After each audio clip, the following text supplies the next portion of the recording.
노동당 장애위원회에서 활동하고 있는 금문이라고 합니다. 안녕하세요. 네, 안녕하세요. 저는 장애인위원회 소속 유진우라고 합니다. 반갑습니다. 네, 안녕하세요. 저는 전국장애인 차별철폐연대 노동권위원회에서 활동하고 있는 정창조라고 합니다. 아까 고병헌 선생님 말씀 주셨는데 고병헌 선생님이랑 같은 그 연구소에 있어요. 노들 장애학공리소라고 거기서도 같이 활동하고 있습니다. 정창조입니다. 반갑습니다.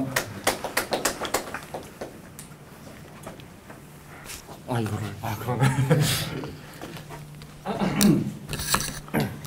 예, 저는 노동당 장애인위원회 현재 사무국장이고요. 장종인이라고 합니다. 오신 분들 한 분 한 분 너무 반갑고요. 노동당 장애인위원회가 지금 비록 시작은 미약하지만 거대하게 성장할 수 있지 않을까 기대를 해봅니다.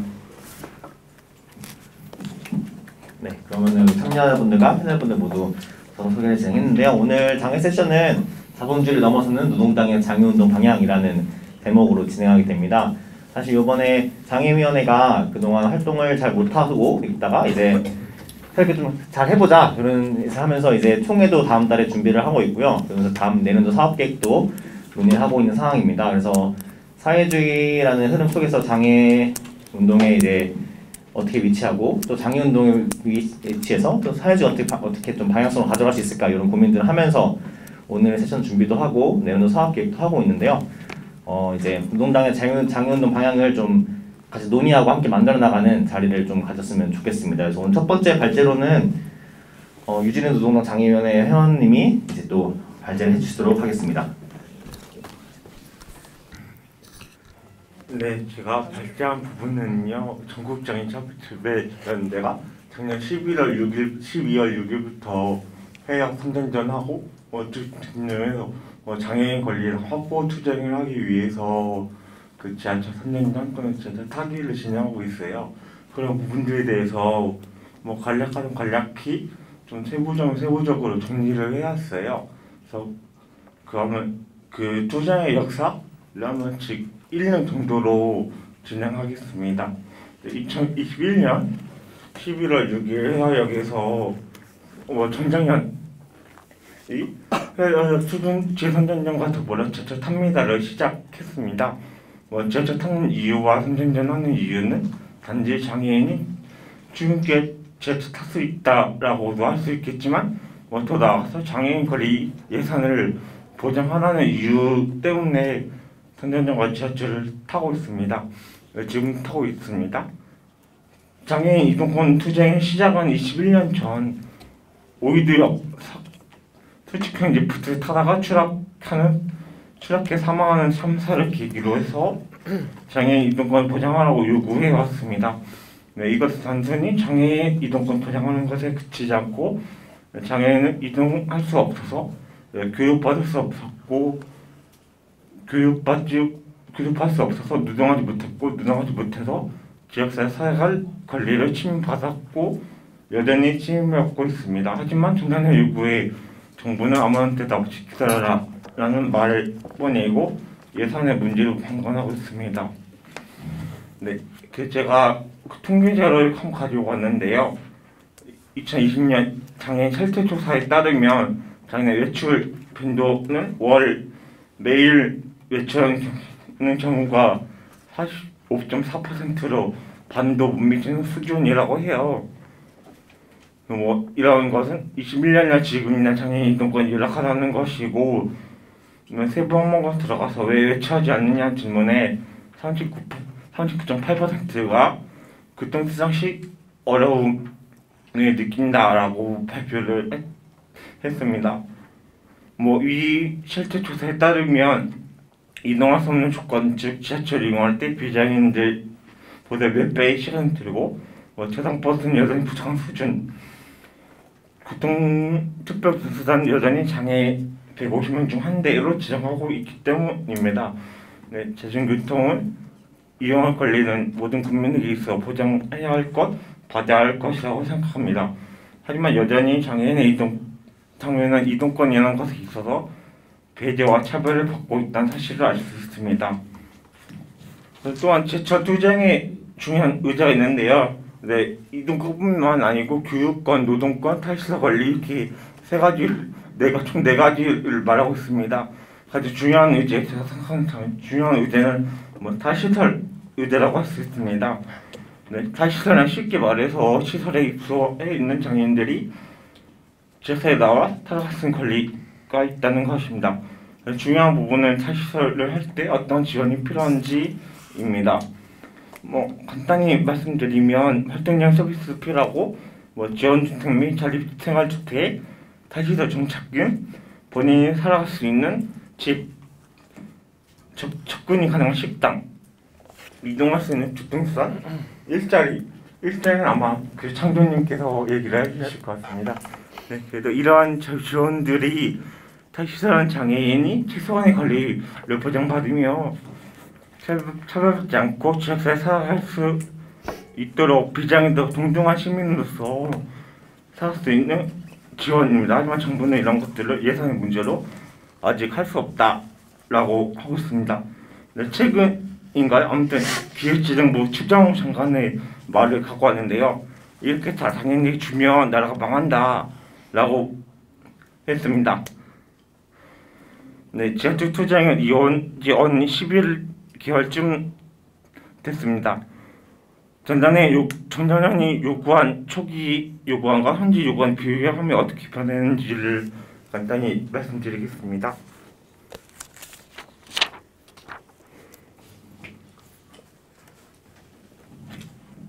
네, 그 처음에는 해외 선진전으로 시작했다고 했잖아요. 거기 요구안에 보면 이동권에만 집중돼 있다는 걸 볼 수 있습니다. 같은 작자 이동편증법 개정을 촉구하는 선전전을 진행했습니다.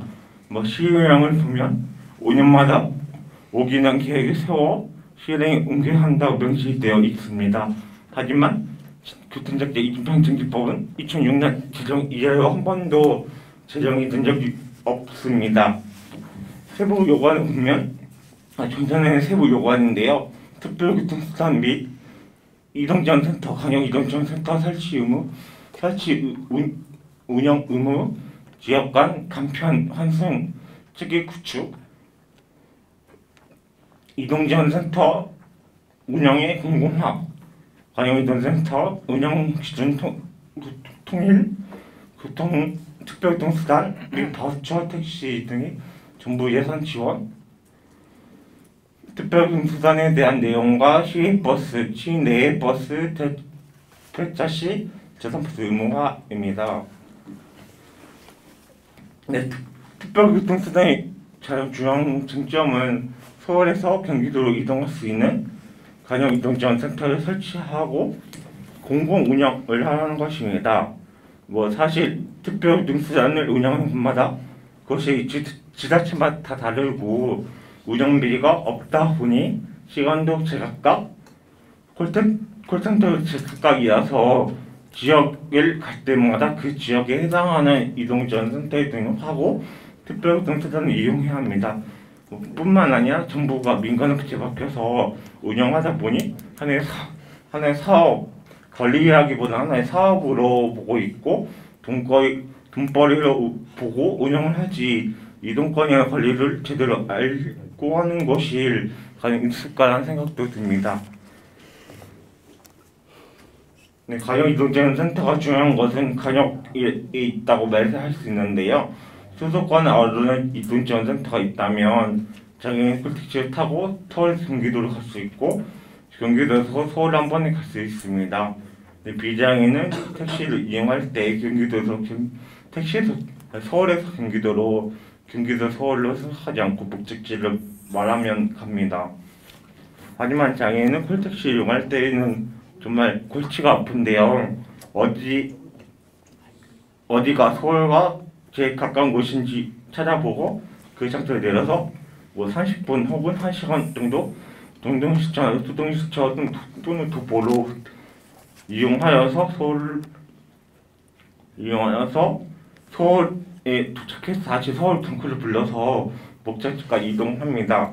이러한 불편사항을 줄이고자 간역 이동지원센터 요구한 것이고요. 네, 특별 수단을 지키고 있는 법정 내수를 지키고 있는 지역은 제가 찾아봤어요. 최근 통계로 네, 두 곳밖에 없더라고요. 뭐 이건 다 다를 수 있긴 하겠지만 제가 찾아본 결과 두 곳이고 경기도는 112.8%, 경상남도는 105.9%입니다. 서울은 85.1%라고 합니다. 가장 낮은 보급률을 나타내는 지역은 부산과 인천이고 각각 56.4%, 57.3%, 평균은 나타내면 17곳이거든요. 나타내는 76.9%라고 합니다. 뭐 지하철 투쟁을 하다 보면 장애인 콘텐츠에 탐는지 왜 지하철을 와서 시위를 하냐고 말을 많이 들어요.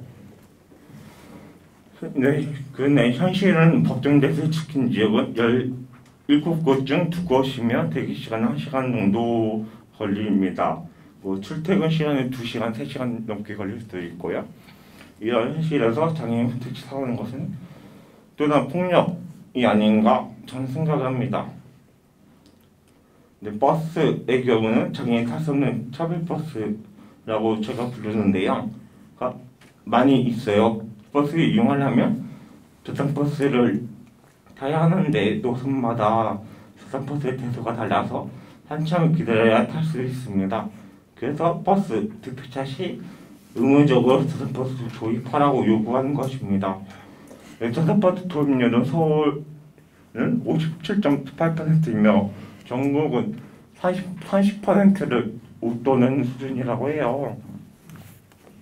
네, 가장 전국한 낮은 보급률을 나타내고 있는 것은 그 충남으로 10%라고 할 수 있습니다. 뭐 이 저상버스를 한번 놓치면 이동할 수 없는 상황이 발생합니다. 하지만 정부는 예산이 없다고 노선에 저상버스를 배치할 수 없다고 뭐 도로의 환경과 그런 거 다 고려해서 할 수 없다고만 얘기하고 지키고 있지 않습니다. 네, 페어 선전전의 결과로 2021년 11월 31일에 교통사고자 이동편의등지법 개정안이 통과됩니다. 하지만 전자령이 요구한 것과 통과된 개정안 내용은 다르다고 할 수 있겠는데요. 일단 특별교통수단의 경우는 가정이동지원센터 운행비를 지원을 해야 한다 해서 할 수 있다로 태보했다고 말할 수 있습니다. 뭐 단어의 차이이긴 한데 어떻게 보면 또 이게 할 수 있다, 해야 한다 뉘앙스가 완전 다르거든요. 그래서 뭔가 해야 한다는 의무사항이고 할 수 있다는 선택사항이라고 볼 수 있습니다. 네, 또한 저상버스의 경우에는 시내버스만 대표차 시 저상버스 의무화를 적용시켰고 여기에 시외버스 등 시버스와 마을버스는 제외를 했습니다.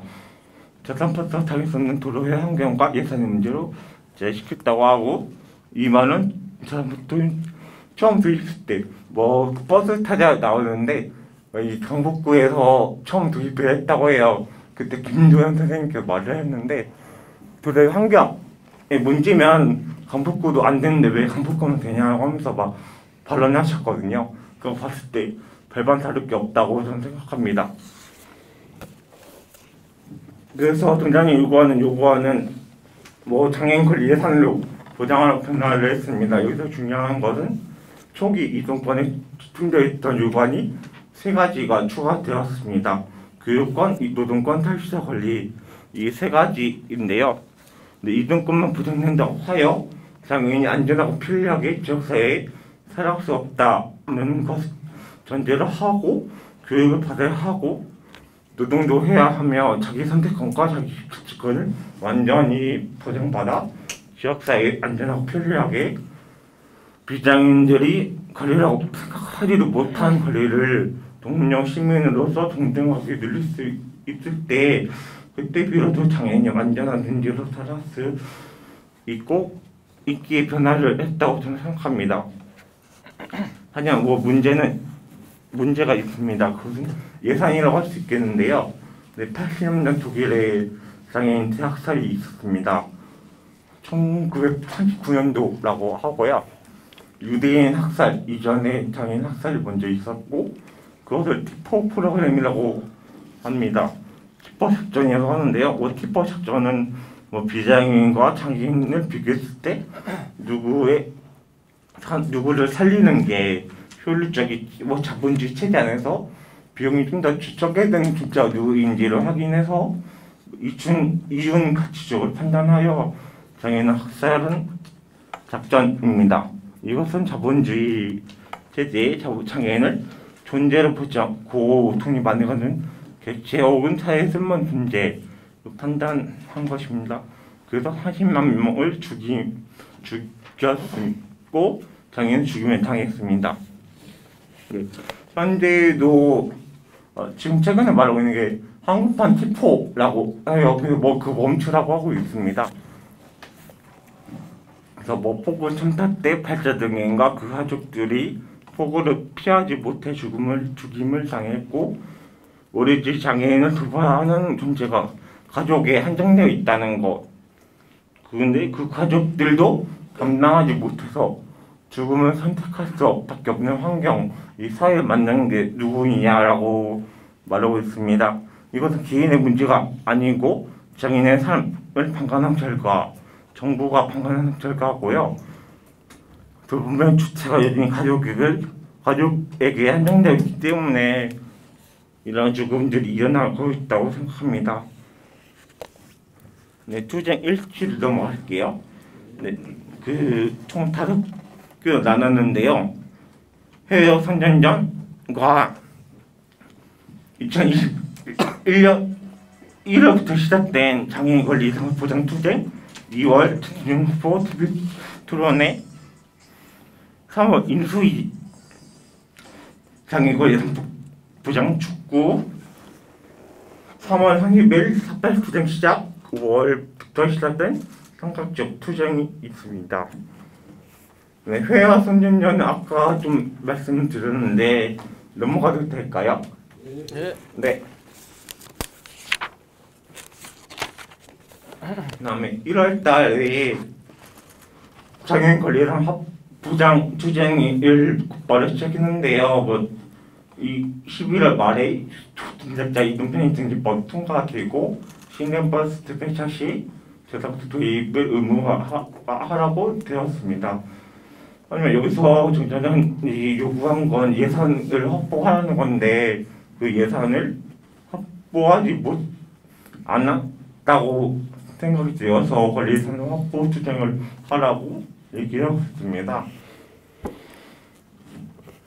네, 그래서 이동권은 버스를 보면 저상버스하고 차별버스의 비용을 봤을 때 저상버스가 2배 정도 더 많이 들어요, 예산이. 그래서 그런 것들 지원하려고 하는데 예산이 없다고, 지자체는 예산이 없다고 믿었습니다. 장애인 자립 지역사회 살아가기 위해서는 일자리, 활동지원 서비스, 평생교육 등이 필요합니다. 하지만 정부는 예산이 한정적이라는 사실에 입각하여 비장애인과 장애인을 비교하여 이것도 티포 이야기로 넘어갈게요. 네, 그래서 이런 사건이 한국에도 일어나고 있다라고 말할 수 있습니다. 시설에 사는 것이 지역사회에 나와 사는 것보다 비용이 적게 든다는 이유, 문제로 비용이 더 많이 든다는 이유로 장애인의 권리를 무시하고 지금 방관하고 있습니다. 실제로 1년에 장애인 거주시설에서 들어가는 예산이 6,212억이라고 해요. 근데 2021년 8월 달에 아마 문재인 정부 때 타시설 노드를 발표했을 거예요. 그리고 현재 타시설 지원금의 출장 예산이 22억입니다. 어마무시하게 차이가 납니다. 예산만보다도 장애인이 지역사회에 살아갈 권리보다 시설에서 권리 박탈로 인해 죽음을 기다리는 예산이 더 많이 들어갑니다. 네, TV 토론으로 넘어가겠습니다. 네, 2월 11일 오후 8시에 TV 토론회가 열렸는데요. 당시 오후 5시 제도 타기를 진행했습니다.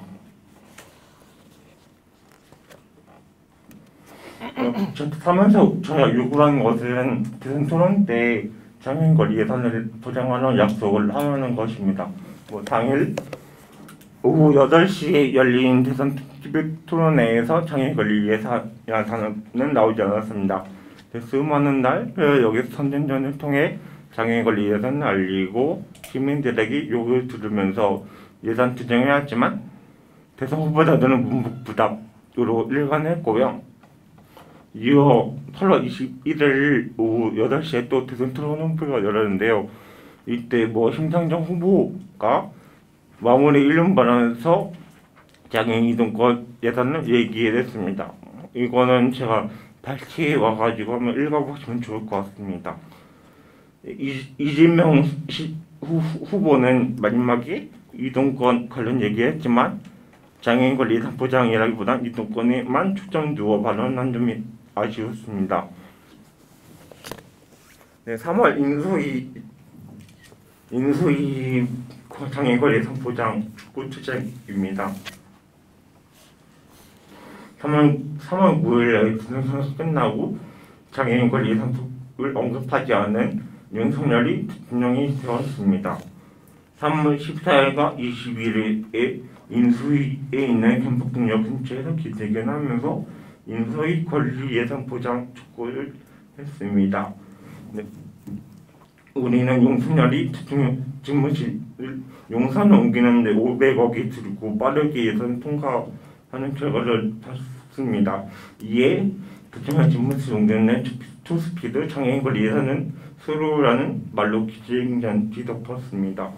네, 21년 동안 외친 장애인 권리는 슬로우 한 달 채 되지 않은 대통령 집무실 옮기는데 드는 예산은 초스피드라는 것을 보았고 이것은 윤석열 정부가 장애인 권리를 어떻게 대하고 있는지를 보는 것이고 본인이 편안하게 일할 수 있는 곳에 예산 쓴다는 걸 봤고 장애인 권리를 직전이라는 것 같습니다. 이것도 이런 제가 덧붙인 말이라서 넘어가겠습니다.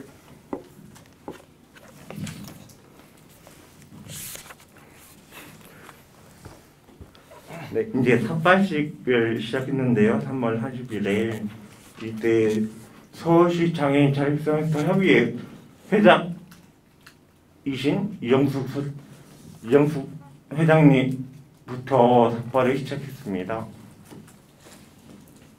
일단은 삭발을 한 것은 저희는 그때 지하철 타기를 멈췄거든요. 4월 20일에 장애인 차별투표 날까지 인수위가 장애인 권리 예산 답변을 하는 의미에서 멈췄고 이 수위를 봤을 때 조정시를 봤을 때 어떻게 하면 동등한 어떻게 하면 압박을 줄 수 있을까라는 거에 대해서 회의를 했다고 해요. 그래서 삭발식을 하자라고 이야기를 했다고 합니다. 하지만 인수위는 서울 20일에 검토하겠다 기다려라 은 아무 말 하지 않았습니다. 그리고 상하지역 투쟁 시작인데요. 3월 30일에 시작한 삭발식 장소 경북구역에서 상하지역으로 변경되었습니다.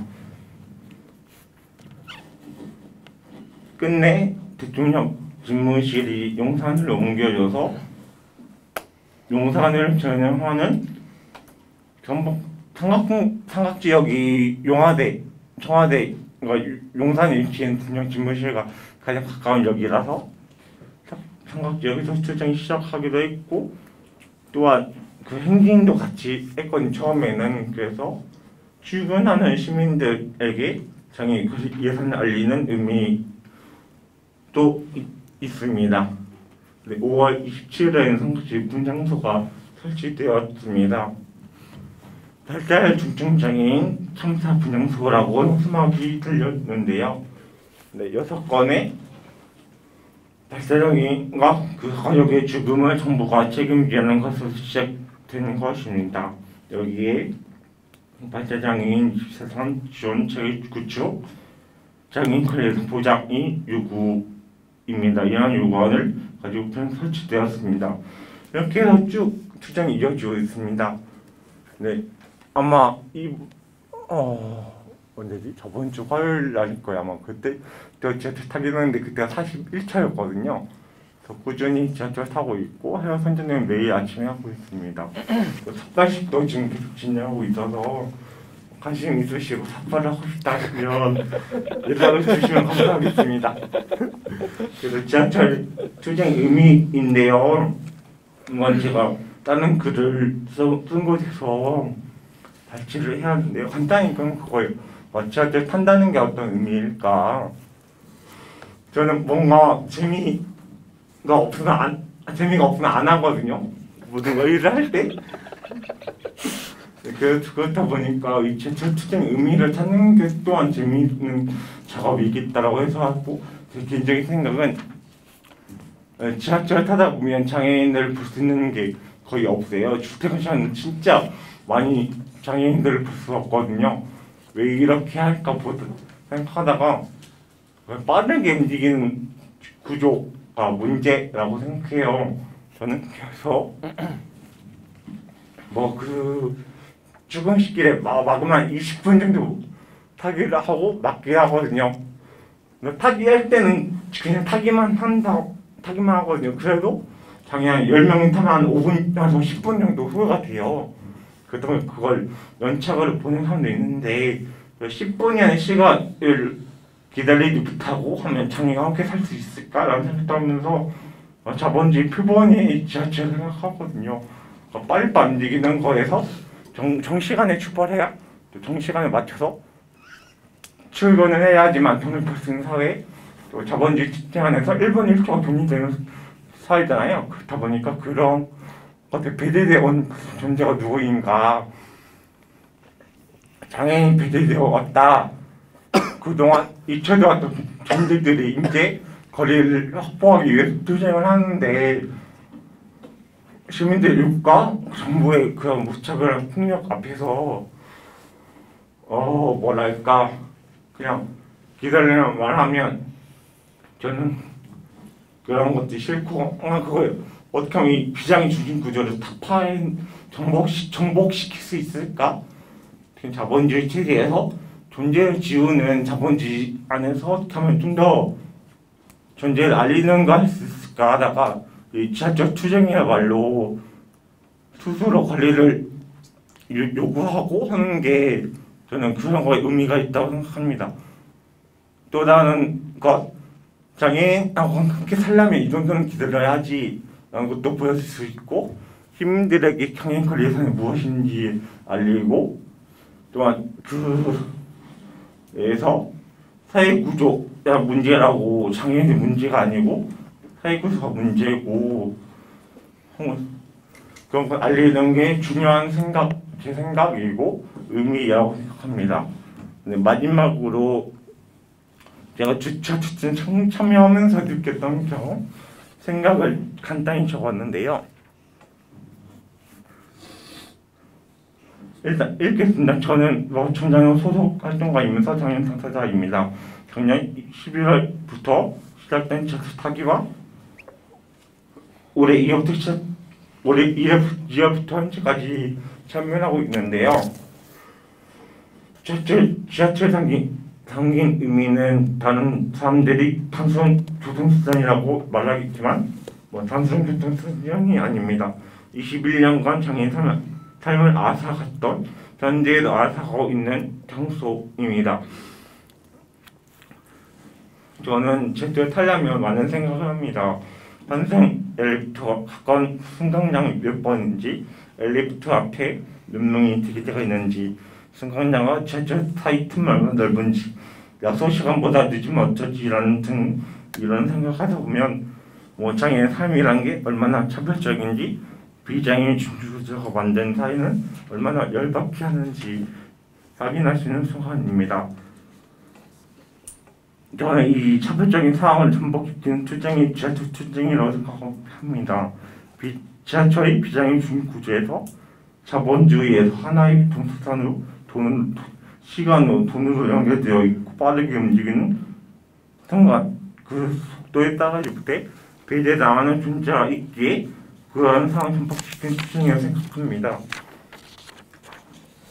사실 시민들 욕설을 들을 때 너무 화가 나고 우리가 이렇게까지 욕을 먹어야 하는지 그들이 그래라고 생각하지 못한 이동권을 말하고 있고 여전히 장애인이 이동하기에 턱없이 부족한 상황인데 욕을 듣는 순간 억울하기도 하고 활동가에 발현되는 눈물이 납니다. 하지만 제도투쟁이 갖는 의미와 비장의 중심 사회에 던지는 메시지가 강력하게 끝까지 주장을 할 것입니다.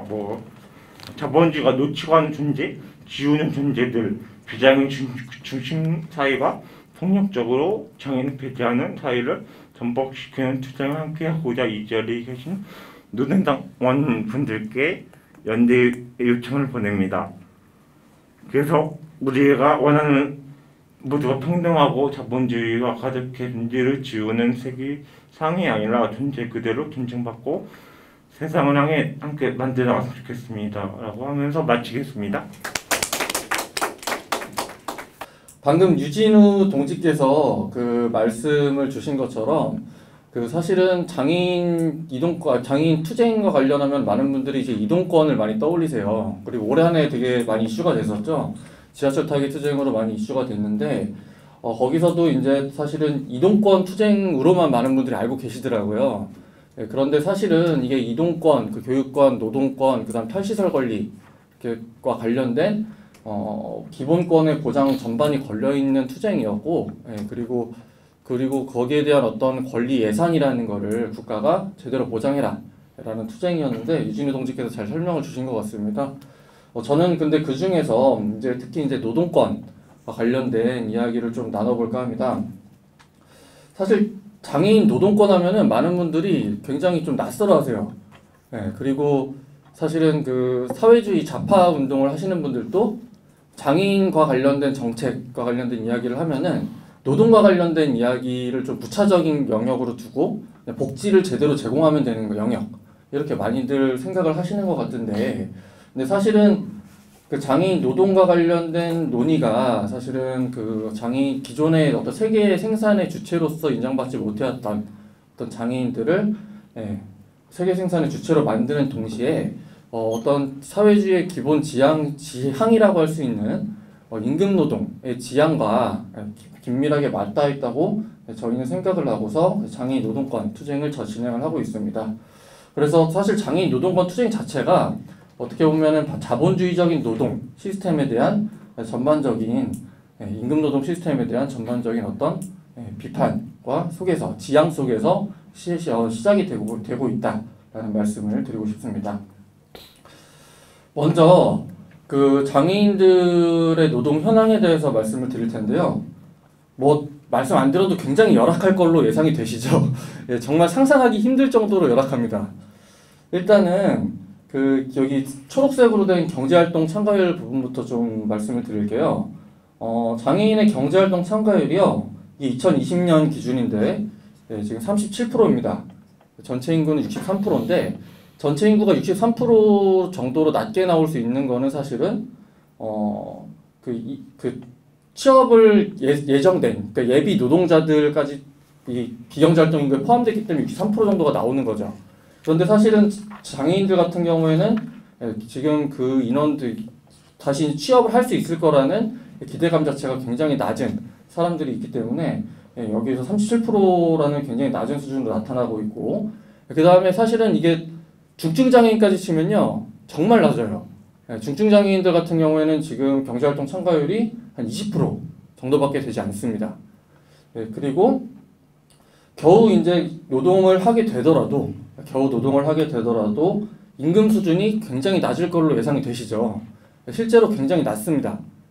특히 제가 여기 적어놓진 않았는데 작년 기준으로 전체 임금 노동자의 월 평균 임금이 이제 317만 원인가? 작년에 그랬어요. 그런데 장애인들 같은 경우에는 268만 원이었습니다. 작년 기준으로요. 50만 원 정도 차이가 나는데 생각보다 그래도 높네? 라고 생각을 하실 수도 있을 것 같아요. 그런데 이게 이유가 있어요. 경증 장애인들이라든가 그 다음에 일부 경증 신장 장애인들까지 포함해서 사실은 268만 원이라는 겁니다. 굉장히 저임금을 받는 노동자들 같은 경우에는 장애인 노동자들 같은 경우에는 특히 이제 최저임금 적용제를 받고 있는 한국은 합법적으로 장애인을 최저임금 적용제가 가능하거든요. 최저임금 적용제외 장애인들 같은 경우에는 이게 2020년 기준으로 37만 1,790원 월급입니다.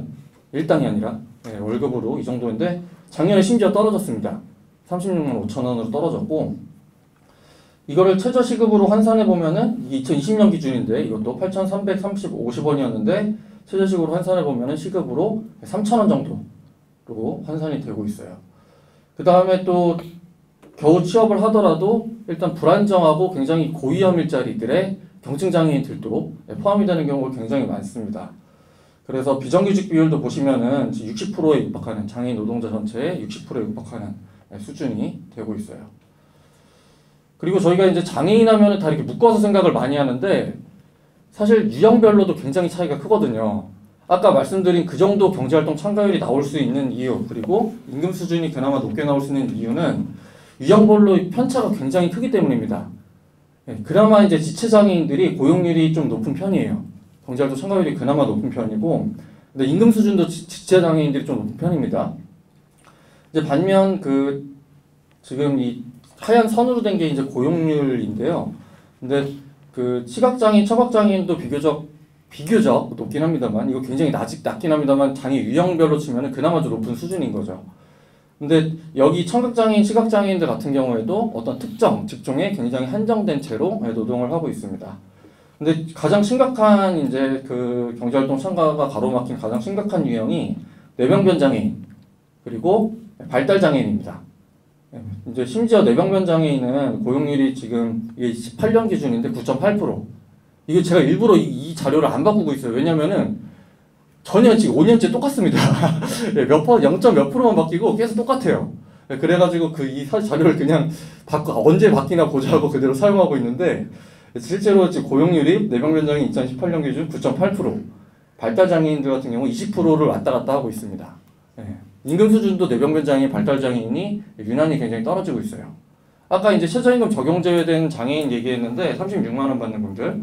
근데 그분들 중에 절대 다수가 이제 발달 장애인, 특히 자폐 장애인에 포함되어 있어서 자폐 장애인들의 월 평균 임금 같은 경우에는 60만 원인가 그렇더라고요. 굉장히 진짜 열악한 수준인 거죠. 그리고 말씀드렸다시피 굉장히 고위험군 일자리에 많이 포함되어 있다 보니까 경증 장애인들 같은 경우에도 임금 노동이 가능하다라고 이야기하는 장애인들 같은 경우에도 고위험 불안정 일자리에 많이 포함되다 보니까 사실 산재사고도 끊임없이 벌어지고 있습니다. 근데 사실은 중대재해처벌법과 관련해서 많이 사회적으로 산재가 이슈가 됐습니다만 사실 장애인들 노동자들의 산재 관련해서는 이게 별도의 통계가 나오게 돼 있는데도 굉장히 형식적으로만 이루어지고 있고 어쨌든 간에 굉장히 위험한 상황 속에 처해 있는 경우가 많죠. 그리고 이렇게 임금노동에 포함되는 분들이 많다 보니까 임금노동 바깥에 노동들의 투입이 돼서 보호라는 명목으로 투입이 돼서 사실상 노예노동 사건들이 지속적으로 벌어지고 있어요. 신안군 염전노예 사건은 많이 들어보셨을 거예요. 근데 이게 한 번 딱 있었던 일이 아닙니다. 신안군에서 지속적으로 그게 폭로가 되고 있어요.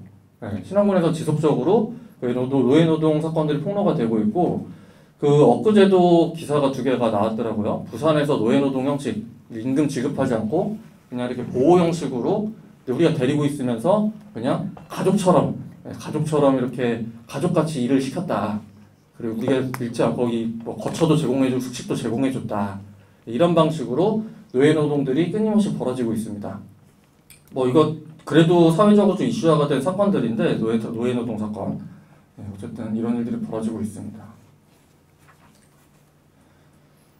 굉장히 좀 제가 빠르게 현황을 정리를 해드렸는데 사실 구체적인 사례로 들면 더 참혹하겠죠. 근데 좀 빠르게 말씀을 드렸는데 근데 여기에 대해서 사실은 그 국가가 어떤 대안이라는 거를 내놓는 것들을 보면은 그 굉장히 일단은 자본주의적인 방식으로 내놔요. 근데 그거 자체가 굉장히 좀 문제가 많이 발생을 하고 있다라고 저희는 평가를 하고 있는데요. 일단은 지금 아마 그 여기 오신 분들 중에도 장애인 노동 정책 하면은 아마 그거 곧바로 직업 재활을 떠올리시는 분들이 많을 겁니다. 예, 실제로 해외에서도 장애인 노동 정책하면은 대부분 직업 재활 정책이었어요.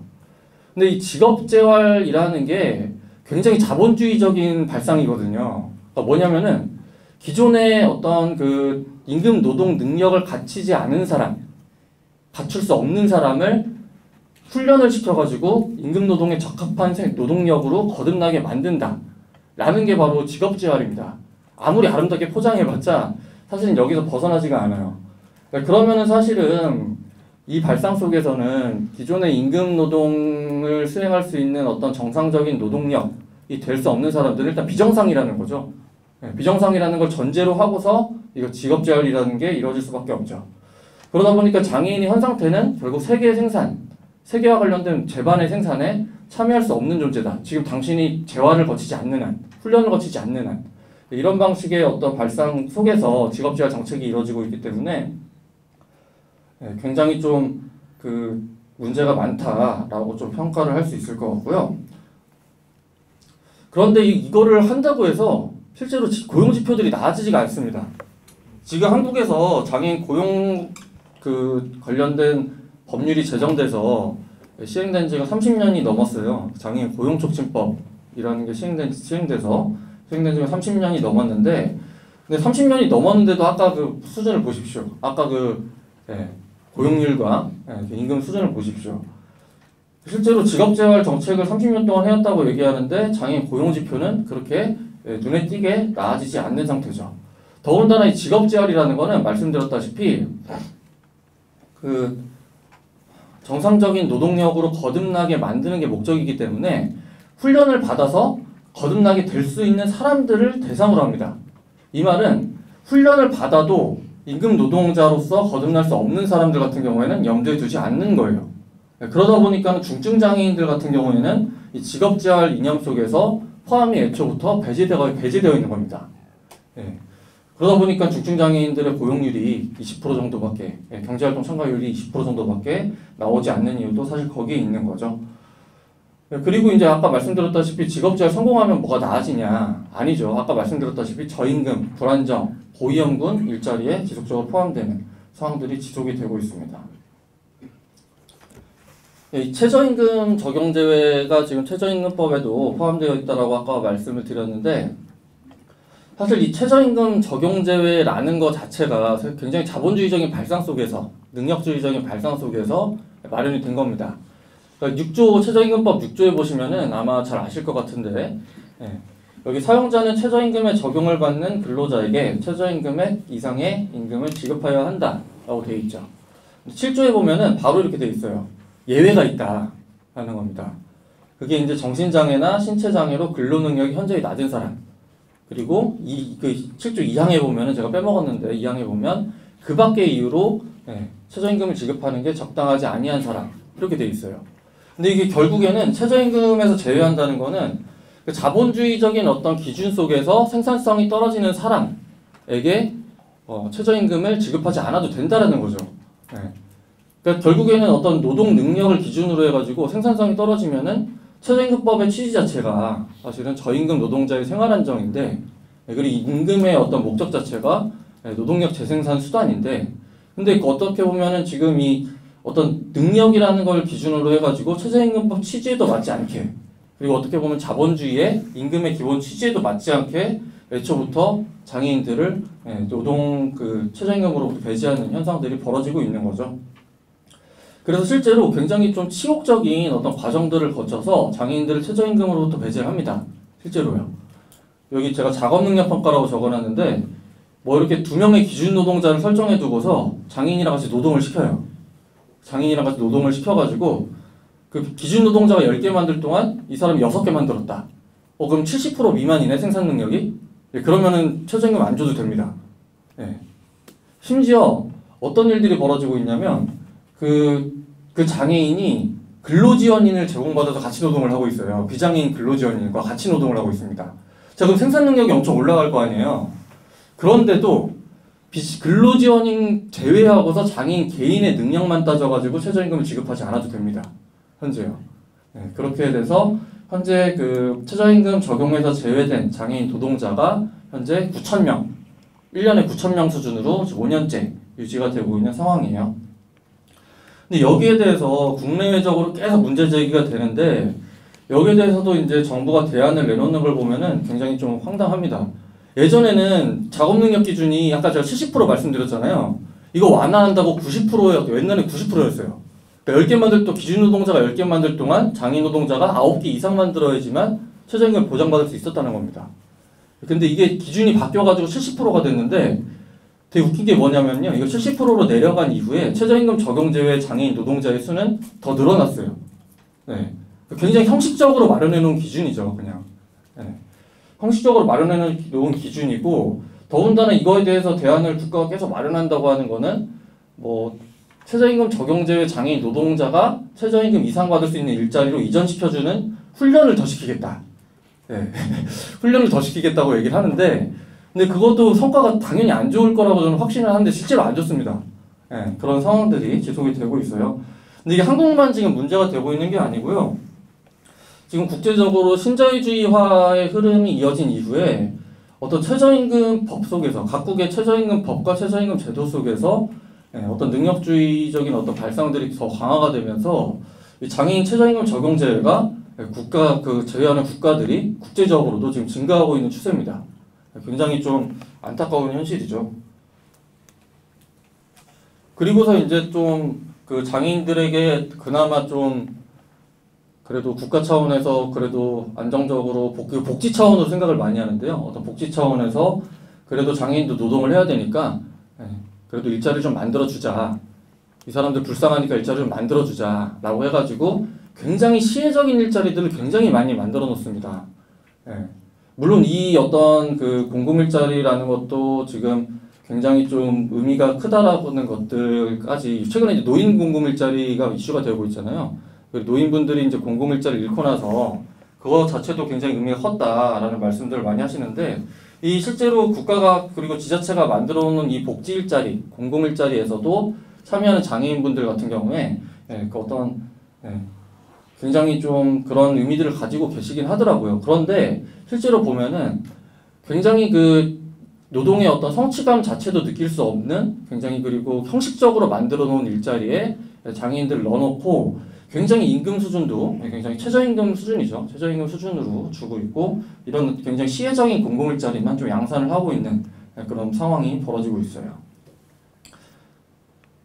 그럼 이렇게 지금 어떻게 보면은 자본주의적인 발상 속에서 장애인 노동정책이 재활이란 이름으로 그리고 어설프게 좀 그냥 최저임금 그래도 좀 최저임금 적용제에 못 받는 사람도 어설프게 좀 이렇게 대안을 좀 마련해 주겠다라거나 이런 방식으로 좀 능력을 좀 더 키우게 한다거나 대부분 이런 방식으로 이루어져 왔는데 근데 사실 저희도 조금 반성을 해야 되는 게 전장현도 반성을 해야 되는 게 사실은 그 어떤 그 이거를 어떤 이런 자본주의적인 방식의 장애인 노동정책을 넘어서는 방식으로 대안을 2010년대 후반까지는 저희도 생각을 많이 못 해왔습니다. 사실은 아까 말씀드린 그 장애인 고용촉진법, 지금은 장애인 고용촉진 및 직업재활법이죠. 이거를 성취한 것도 사실은 저희 전장현 전신의 운동들, 장애인운동 초기 운동들이 사실 많이 성취낸 거예요. 그러니까 장애인도 노동자가 될 수 있게끔 의무고용제도라는 거를 만들어낸 것이 저희의 성취였습니다만 이게 단순히 임금노동에 편입되는 방식의 어떤 요구들을 많이 해야지 좀 임금노동을 지향할 수 있는 방식의 어떤 투쟁들을 많이 진행을 못했다는 겁니다. 근데 의무고용 관련된 거는 좀 이따가 장종인 동지가 좀 더 설명해 드릴 것 같아서 이건 좀 넘어갈게요. 자, 근데 어떻게 보면은 그 지금 자본주의적인 방식으로 이렇게 대안 마련이 힘들고 여전히 장애인들이 굉장히 좀 노동에 포함되지 못하는 상황들이 벌어진다면 좀 이제 좀 근본적인 문제를 좀 봐야 되지 않을까. 근본적인 문제 제기에서부터 좀 자본주의적인 어떤 방식을 넘어서는 문제 제기를 좀 해야 되지 않을까라는 생각이 듭니다. 그리고 실제로 역사적으로 접근해 보면요, 장애인들이 노동으로부터 배제된 거는요 자본주의 시스템 때문에 발생하고 이후에서입니다. 좀 말씀을 드리면 여기부터 좀 볼게요. 아이고. 여기 자본론을 보신 분들이 아마 많을 것 같은데, 예. 자본론 1권 마지막 부분에 보면은 그 시초 축적에 대한 이야기가 나오죠. 자본주의가 가능한 시초 축적, 자본의 본원적 축적기에 대한 이야기가 나옵니다. 막스가 거기서 이제 어떤 그 장애인을 포함시켜서 구체적인 설명을 하지 않습니다만, 거기서 이제 피아 불의 연대기라고 설명하는 그 어떤 재활 이념과 비슷한 방식의 임금 노동자를 만들어내는 임금 노동 규율을 만들어내는 어떤 방식의 과정들이 등장을 하죠. 실제로 역사 속에서 보면은 그런 게 있었죠. 자본주의 본원적 축적기에 이제 임금 노동에 모든 사람들이 임금 노동에 애초부터 적합한 사람이 없으니까 도시로 몰려든 사람들이 먹고 살기 위해서 도시로 몰려든 사람들이 임금 노동을 안 하면 먹고 살 수가 없는데, 근데 임금 노동이 굉장히 낯선 양식이죠. 뭐 예를 들어서 당시에는 뭐 6시에 출근해서 10시에 밤 10시에 퇴근하고, 근데 시계도 볼 줄 모르고, 시계도 처음 보는 사람들이고, 심지어 더군다나 왜 이런 방식으로 자기가 분업 상태에서 이런 방식으로 일을 해야 되는지도 파악이 안 되고 익숙하지도 않고, 그러다 보니까 임금 노동에 적응하지 못한 사람들이 실제로 굉장히 많은 불황자로 전락을 합니다. 도시빈민이 되는 거죠. 근데 국가 입장에서는 계속 이제 건강하고 정상적인 노동력을 자본에 제공을 해줘야 되다 보니까 이 사람들을 어떤 정상적인 노동력으로 거듭나게 하게끔, 건강한 노동력으로 거듭나게 하게끔 정책들을 거기서 수립을 하겠죠. 그때 이제 그래서 수립된 게 바로 구빈원입니다. 임금 노동으로도 제외돼가지고 불황자가 된 사람들을 구빈원, 워크하우스라는 곳에 가둬놓고서 임금 노동 규율이라는 거를 교육 훈련을 시키는 거죠. 자, 근데 여기서 아까 직업재활 이념이랑 비슷합니다, 이게. 근데 여기서 또 문제가 생겨요. 어떤 사람들은 그렇게 훈련을 시켜가지고 굉장히 가혹하게 시켰다고 알려져 있죠, 실제로. 근데 어떤 사람들은 그 임금 노동 규율을 훈련을 시켜가지고 어떤 사람들은 임금 노동이 가능해집니다. 자, 근데 문제는 거기서 임금 노동이 불가능한 사람도, 훈련을 아무리 시켜도 불가능한 사람도 있겠다는 거죠. 그 사람들 같은 경우에 그래서 이 생산성에 따라가지고 생산성이 유난히 낮은 사람들을 분류해서 나온 단어가 오늘날 장애라고 번역되어 있는 단어, disability라는 단어입니다. 그래서 이렇게 구빈원 내에서 훈련시켜가지고 임금 노동이 가능한 사람들은 able-bodied person 이렇게 규정을 지어놓고, 그 다음에 훈련을 아무리 시켜도 임금 노동이 불가능한 사람이다 라고 하는 사람들은 더 disable-bodied person 해가지고 이때부터 이제 장애인이라는 용어가 본격적으로 굳어진 겁니다. 거기에 포함되는 사람들은 심신결함자, 그리고 광인, 정신장애인, 오늘날로 치면 만성질환자, 노약자 이렇게 포함이 되어 있어요. 그러니까 애초에 장애인이라는 용어가 오늘날에는 굉장히 익숙합니다만 당시까지만 하더라도 19세기 자본주의가 들어서기 전까지만 하더라도 이게 다양한 유형의 그 장애인들을 하나의 용어로 노동이 불가능하다라는 이름으로 묶어가지고 한 거는 없었다는 거예요. 실제로 없었습니다. 자본주의가 등장을 하고 나서야 비로소 장애라는 용어가 노동 불가능한 사람으로 이렇게 묶여서 기능을 하게 됐다는 겁니다. 그러니까 여기 제가 뭐 사례들을 적어놨어요. 심지어 그 20세기 초 그 미국 같은 경우에 굉장히 20세기 초면은 이제 자본주의가 어느 정도 자리를 잡고 이제 막 발달하기 시작할 때거든요. 근데 20세기 초반만 해도 그 미국에서 이 장애라는 용어가 익숙하지가 않았다는 거예요. 그냥 다 유형별로 다르게 불렀다는 거죠. 뭐 뇌병변장애인이라는 용어가 그때 있었는지 모르겠네요. 네, 어쨌든 간에 뭐 다리를 저는 사람은 뭐 절름발이라고 부르거나 아니면은 뭐 그냥 또 시각장애인 같은 경우에 맹인이라고 부르거나 뭐 장님이라고 부르거나 뭐 비하적인 표현 포함해서 이런 방식으로 굉장히 다양하게 불렀는데, 이거를 이제 20세기 초반에 미국에서도 사람들이 장애라는 용어 자체가 익숙하지 않았다는 겁니다. 노동 불가능한 사람들, 이 사람들 다 묶을 수가 있어? 근데 이게 임금노동 시스템이 굳어지다 보니까는 이게 당연하게 받아들여진 겁니다. 어쨌든 이런 역사적인 접근 속에서 사실은 장애인들이라는 용어가 탄생하고 장애인들이 노동을 못하면, 자본주의 사회에 노동을 못하다 보면은 온갖 것으로부터 배제가 되죠. 그러다 보니까는 이 자본주의의 임금노동 관념, 거기에 적합한 노동력, 여기에서부터 장애인에 대한 배제가 본격적으로 벌어져 있었다는 겁니다.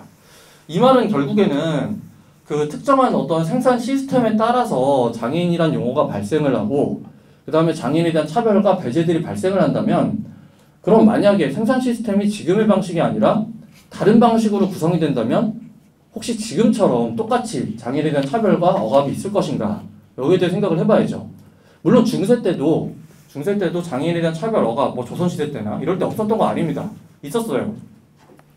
근데 지금하고 굉장히 양식이 달라요. 지금처럼 임금노동을 할 수 있느냐 없느냐를 기준으로 해가지고 차별과 배제가 이루어지지 않았다는 겁니다. 생산성을 기준으로. 네, 그런 것들을 염두에 두어야 될 것 같다는 생각이 들어요. 그래서 지금 말씀드린 바대로 지금 장애인 노동권의 어떤 해방, 장애인 노동 해방이라는 것에 대한 어떤 대안을 마련하기 위해서는 그냥 자본주의 내부에서 임금노동의 장애인들 좀 편입시켜주면 되는 거 아니냐, 재활시켜가지고 이런 방식을 넘어설 때가 된 것 같아요. 이제는 좀 그 어떤 생산 조건 자체에 대해서 좀 문제 제기를 해야 되고 그럴 때에만이 근본적인 대안이라는 것도 마련이 될 것 같다라는 생각이 듭니다. 그런데 마침 장애인들을 그 노동으로부터 배제하는 그 생산성이라는 관념 자체가 굉장히 잘못돼 있죠. 사실. 일단 여기에서부터 문제 제기를 좀 하고 싶습니다. 그 지금 자본주의적인 생산성, 물론 막스 같은 경우에 이제 생산성이 사용가치 차원에서 흔히 이야기가 된다고 합니다만, 근데 오늘날의 생산성을 그렇게 측정 안 하죠. 오늘날 생산성 같은 경우에는 화폐 단위로 환원된 상태에서 자본의 이윤을 많이 벌어다 주는 것까지 포함해 그거 이제 핵심적이죠. 돈을 많이 벌어다 주는 거, 화폐 단위로 측정되는 어떤 생산성 차원에서 이야기가 많이 됩니다. 그래서 이렇게 GDP도 올라가요. 그냥 구글에서 찾자마자 그냥 이미지 뜨는 거 긁어왔는데 GDP도 쫙 올라갑니다. 근데 여러분 GDP가 사실은 실제 사회에서 필요한 가치와 일치합니까? 절대 일치하지 않죠. 이 화폐 가격으로 환원된 거죠. 화폐 가격으로 환원돼서 나온 거고 심지어 이게 1970년대 이후에는 여기에 이제 금융 영역이 굉장히 많이 끼게 돼요. 근데 금융 투기 영역에 금융 투기 영역까지 포함된 것들까지 어떤 자본의 이윤을 많이 벌어다 주면은 이제 생산적이라고 여겨지는 그런 상황들이 벌어지고 있죠. 실제 가치를 얼마나 생산했는지에 대해서보다 화폐 가격으로 환원된 상태에서 이런 식으로 얘기를 많이 합니다. 굉장히 이거 허구적인 거죠. 근데 이런 방식의 생산성 측정이 굉장히 문제라는 거는 지금 좌파들만 이야기하는 게 아니라 이미 자유주의자들도 이야기를 하고 있고 진보적인 어떤 경제학자들도 이미 많이 이야기를 하고 있습니다. 뭐 국부를 스틸리츠 같은 그 자유주의자, 물론 좀 진보적인 학자라고 여겨집니다만, 스틸리츠 같은 사람도 이거 지금 국부 GDP를 평가하는 기준이 화폐 가격으로 환원돼 가지고 하는 게 적합하지 않다. 그리고 이제 사실상 이제 지대, 사실상 여러 형태의 지대가 있죠 지금은. 사실상 지대 형태의 방식으로 환원된 것들도 사실은 오늘날에는 생산적인 어떤 역할을 한다고 해서 그 생산성에 포함되는 거 GDP에 포함되는 경우가 많은데 그런데 사실은 그게 이제 오히려 실제적인 가치라는 거를 파괴하는 경우도 많다라는 이야기를 자유주의자들조차 하고 있는 상황이죠. 뭐 사이토 코에이라는 요새 좀 굉장히 유명한 분도 이런 얘기를 하고 있죠. 뭐 개인의 재산 증대로 화폐로 계측되는 국가의 부를 늘려주지만 진정한 의미로 국민 모두의 부인 공공의 부는 감소하게 된다 이렇게 얘기를 하고 있습니다. 이게 제가 이거 굉장히 좀 어렵게 설명을 한 것 같은데 단순한 예를 들어보면 이런 거예요. 그 2008년도에 그 국제 금융위기가 있었죠. 세계 금융위기가 있었는데 그때 금융위기 있고 나서 1년 있다가 그 금융위기의 주범 중 하나인 그 골드만삭스의 그 CEO였던 로이드 블랭크파인인가요? 그런 사람이 이렇게 얘기를 해요. 골드만삭스 노동자들은 세계에서 가장 생산적인 사람들에 속한다. 그러니까는 임금도 가장 많이 줘야 된다라고 이야기를 합니다. 어떻게 보면 GDP 형상에도 기여를 하셨으니까 제가 뭐 어떻게 할 말이 거기에 대해서 없는데 자본주의적인 방식에는 그렇게 생각을 할 수도 있겠죠. 근데 생각을 해보십시오. 2008년도에 골드만삭스가 금융 투기의 방식으로 어떻게 만들어놨습니까? 세계 경제를 완전히 무너뜨려놨죠. 그러니까 세계를 사실상 파괴하는 일들을 거기서 한 거예요. 골드만삭스에서는. 그런데 자본주의적 생산성의 기준에서는 그게 엄청 생산적인 노동으로 여겨진다는 겁니다. 생산적인 활동으로 여겨진다는 거예요. 굉장히 허구적인 발상이죠. 그리고 옆에 생태 세션을 또 하고 있습니다만 사실 그렇지 않습니까? 저기 굉장히 우리가 오늘날 생산적인 노동이다라고 이야기를 하지만 사실은 궁극적으로 따져보면은 인류의 절멸을 만들어내고 있는 노동들이 지금 얼마나 많습니까? 예. 그런 것들도 사실 계측이 안 돼요. 지금 화폐 가격으로 환원된 거에서는 계측이 안 됩니다. 그러니까 사실은 좀 제가 그 생산 방식의 어떤 전환이라는 거에 대해서 이야기를 하는 게 일단 어떤 이런 기준들, 화폐 가격으로 계측돼서 이것이 생산적으로 여겨지는 이 기준들 자체를 일단 깨야 된다. 그리고 그럴 때 사실은 기존의 임금 노동 그리고 자본의 이윤을 벌어다주는 노동 바깥에 어떤 다양한 활동들의 의미도 제고가 될 수 있다는 겁니다. 그리고 그럴 때 사실은 기존의 임금 노동에서 가치를 평가받지 못해왔던 장애인들의 다양한 활동들도 노동으로 인정받고 세계에서 의미 있는 활동들로 세계의 생산을 하는 주체로서 참여할 수 있는 가능성이라는 것도 열릴 수 있게 된다라는 생각이 들어요. 그러니까 이런 얘기를 사실 저희 장애인 쪽 장애인운동판에서만 하는 게 아니고 최근에 이제 페미니즘 진영이나 좌파 진영에서 많이 얘기를 하고 있죠. 그런데 사실 장애인 쪽도 이게 굉장히 좀 의미가 크다고 저는 여겨집니다. 임금 노동의 활동들에 대해서, 불인정 노동의 활동들에 대해서 의미를 제고하는 게요. 제가 예를 하나 들어볼게요. 지금 시간이 제가 너무 썼나요? 혹시? 아니죠. 한 10분 더 써도 되나요? 네. 그 예를 한번 들어볼게요. 그러니까 지금 오늘날 GDP에 포함되지 않는 활동, 가사 활동들이 많이 이야기가 되죠. 가사 다양한 돌봄 노동 활동들도 포함이 되고요. 임금 노동으로 규칙되지 않는 다양한 활동들이 포함이 되는데 제가 이런 예를 많이 듭니다. 자, 한국 사회에서 2001년도까지는 지하철에 엘리베이터가 없었어요. 그리고 저상버스들에는 저상버스 자체가 없었습니다. 그러니까 사실은 특정한 사람들 같은 경우에 장애인 포함해서 특정한 사람들 같은 경우에는 대중교통 자체를 이용할 수 없어요. 자, 그러면은 상당수의 사람들이 지금 대중교통을 이용할 수 있는 수요를 요구를 해서 대중교통을 자기도 이용하게 해달라고 사회에 요구를 합니다. 자, 그러면은 그 요구는 분명히 어떤 사회에다 수요가 있는 거고 그 수요에 대해서 공급을 하려면은 어떤 사람들이 그거를 요구하고 그거에 대해서 사회적으로 알리고 저상버스를 만들고 지하철 엘리베이터를 만들기 위한 여러 가지 노동이 투입이 돼야 되잖아요. 그렇죠? 자, 그런데 보십시오. 그래서 2001년도에 장애인 운동판에서는 이동권 투쟁을 했어요. 이동권 투쟁을 진행을 했습니다. 그래서 막 저기 지하철 막고 지금처럼 막고 그때는 철로까지 내려가서 막고 도로 막고 해가지고 결국에는 쟁취해냈죠. 사회적으로도 알리고 이동권이라는 단어도 생산해냈어요. 심지어 발명해냈는데 근데 보십시오. 아까 금융투기 노동을 해서 하는 사람들 세계를 결국 궁극적으로 망치고 세계를 파괴하는데 그 사람들 생산적이라고 여겨지고 그때는 아무도 임금을 받고 노동을 안 했거든요. 그때 활동가들은. 장종인 동지도 그때 계셨죠. 임금을 거의 못 받고 활동을 했거든요. 자, 근데 이거는 노동이 아니라는 거예요. 근데 세계에 어떻게 보세요?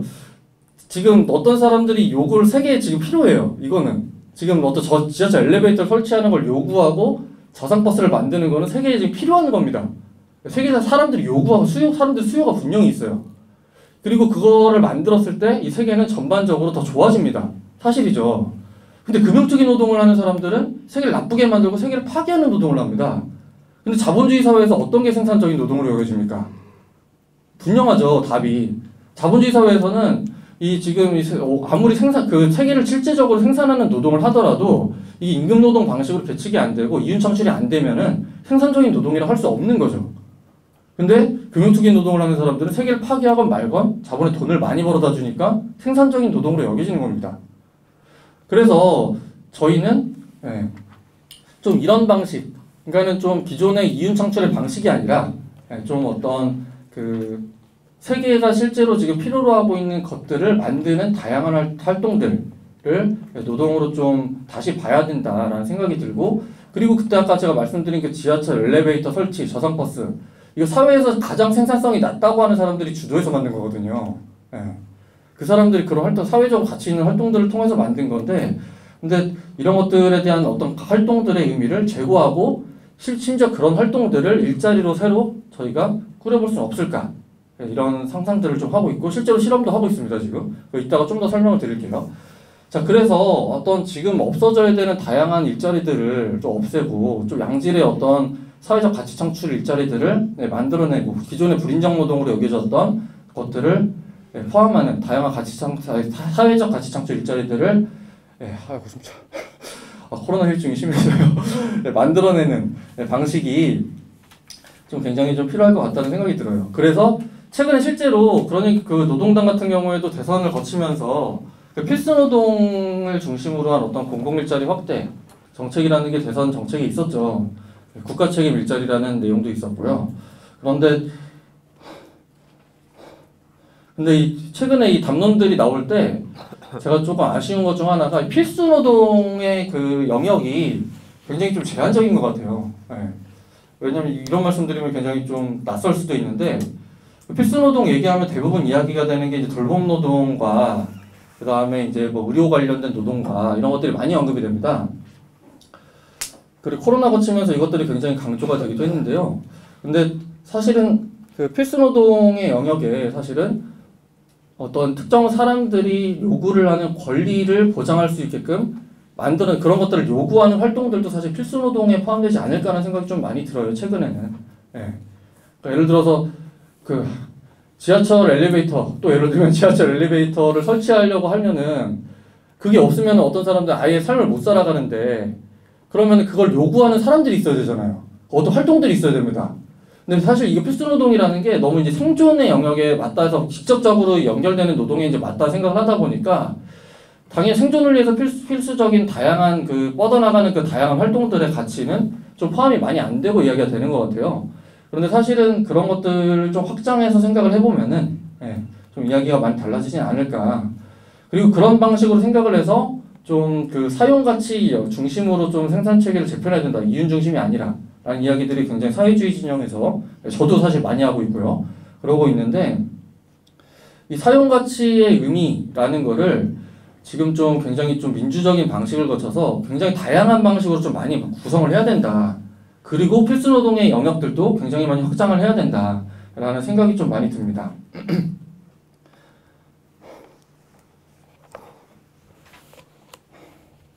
그래서 이거 마지막으로 좀 말씀을 드리고 싶은 건요. 지금 그 장애인 운동판에서는 그 2020년도부터 권리 중심 공공일자리라는 거를 지자체랑 열심히 싸워서 만들어냈습니다. 그래서 여기 권리 중심 공공일자리 노동자들은 그 체중증 장애인들 우선적으로 뽑아요. 우선적으로 고용합니다. 우선적으로 고용해서 이분들이 하는 일은요, 그 장애인 인권이 실현되지 않은 사회 곳곳의 것들에 대해서 발견하고 이것들을 수정 요구를 하고 사회에 그다음 장애인 권리와 관련된 것들을 대중들에게 홍보하는 그런 노동들을 직접 수행하고 있습니다. 실제로요. 이거를 저희는 이제 그래서 이분들이 권리를 생산한다. 이 사회 구성원들이 어떤 권리에 대한 수요가 있으니까 이 권리라는 거를 직접 체중증 장애인 당사자가 노동으로서 이걸 생산한다. 이런 일자리들에 대한 어떤 것들을 저희가 실험을 하고 있고 이거를 열심히 싸워가지고 지금 전국적으로 각 지자체에서 700개의 권리 생산 일자리들이 형성이 돼서 이루어지고 있는데요. 근데 이거를 지난번 실제로 그 노동당에서 국가책임 일자리 그에 대한 어떤 정책을 대선 공약으로 냈을 때 이거랑 굉장히 취지가 잘 맞는다는 생각이 들더라고요. 이배균 후보께서도 저희랑 정책협약식 할 때 그래서 여기에 대해서 취지를 같이 공감을 했는데 국가책임 일자리 같은 경우에는 그 기존의 어떤 그 특히 이제 기후와 관련된 발전 노동과 관련된 발전 일자리들을 그 자본들을 어떤 국유화를 하는 것과 국유화를 통해서 그 일자리들을 재생에너지 일자리로 바꾼다거나 전환한다거나 그 다음에 재벌 사내유보금 같은 경우에도 굉장히 많이 걷어가지고 그걸로 공공일자리를 굉장히 많이 창출하는 사회적 가치 창출 일자리들을 많이 창출하는 거에 대한 내용이 담겨 있었죠. 권리중심 공공일자리 같은 경우에도 기존의 노동으로부터 배제되어 왔던 체중증 장애인들이 그런 방식 국가가 책임져서 어떤 민중들의 수요를 파악하고 그 수요에 맞춰서 일자리를 구성하고 거기에 따라서 각자의 적합하게 일자리를 배치하는 어떤 계획적인 방식의 어떤 일자리를 구성하는데 권리중심 공공일자리 방식도 굉장히 맞닿아 있다고 생각이 듭니다. 저희가 지금 실험을 저희 장애인 운동판에서만 시작을 했지만 이런 방식의 일자리가 좀 국가적인 차원에서 그리고 우리 노동당이 언젠가는 승리를 거둬서 혁명을 통해서 통해서 이런 어떤 방식으로 점차 이 사회를 전환해 가야 되지 않을까 말 그대로 생산 시스템 자체를 전환해 가야 되지 않을까 하는 생각이 들고요. 좀 마지막으로 드리고 싶은 거는 장애인만 임금노동에 적합하지 않은 몸이 아닙니다. 사실은요. 모든 사람들이 임금노동에 적합하지 않을 수도 있어요. 그 엄청난 그 피와 불의 연대기라고 불리는 그 과정을 거쳐서 사람들이 임금노동에 적합하게 된 거죠. 어쩔 수 없이 적합하게 된 거지. 지금 자본주의적 노동 시스템에 적합한 모든 사람 적합하다는 거는 지금 우리가 가지고 있는 환상일 수 있습니다. 근데 이 어떤 장애인 운동은 이런 것들을 깨는 방식으로 저희가 노동권 투쟁을 진행하고 있는데 이런 투쟁들이 이제 비장애인들 노동자들께까지 연결이 돼서 임금노동 지향의 투쟁이라는 거를 같이 만들어가 봤으면 좋겠습니다. 대자본들은 끊임없이 노동 방식을 혁신하죠. 근데 좌파들은 임금노동 지향을 저희 200년 넘게 외쳐왔는데 사실 그 실험들을 많이 못 해온 것 같아요. 근데 지금 진짜로 좀 이 임금노동 지향, 자본의 어떤 임금노동 방식의 변혁 이런 거를 넘어서는 좌파, 사회주의자들의 어떤 임금노동 지향을 위한 실험들을 이제는 좀 본격적으로 시작해봤으면 좋겠다.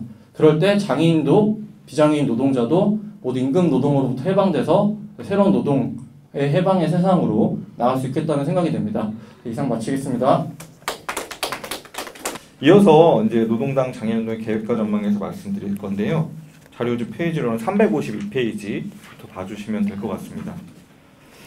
시간이 좀 많이 지체가 되었고 그 앞에 정창돈 동지가 발제하신 내용하고 그 중복되는 내용도 상당히 많이 있습니다. 사실 제가 드리고 싶은 말씀들의 많은 부분들을 창조 동지가 해주셨기 때문에 중복되는 부분들 최대한 그 줄여서 압축적으로 말씀을 좀 드려볼까 합니다.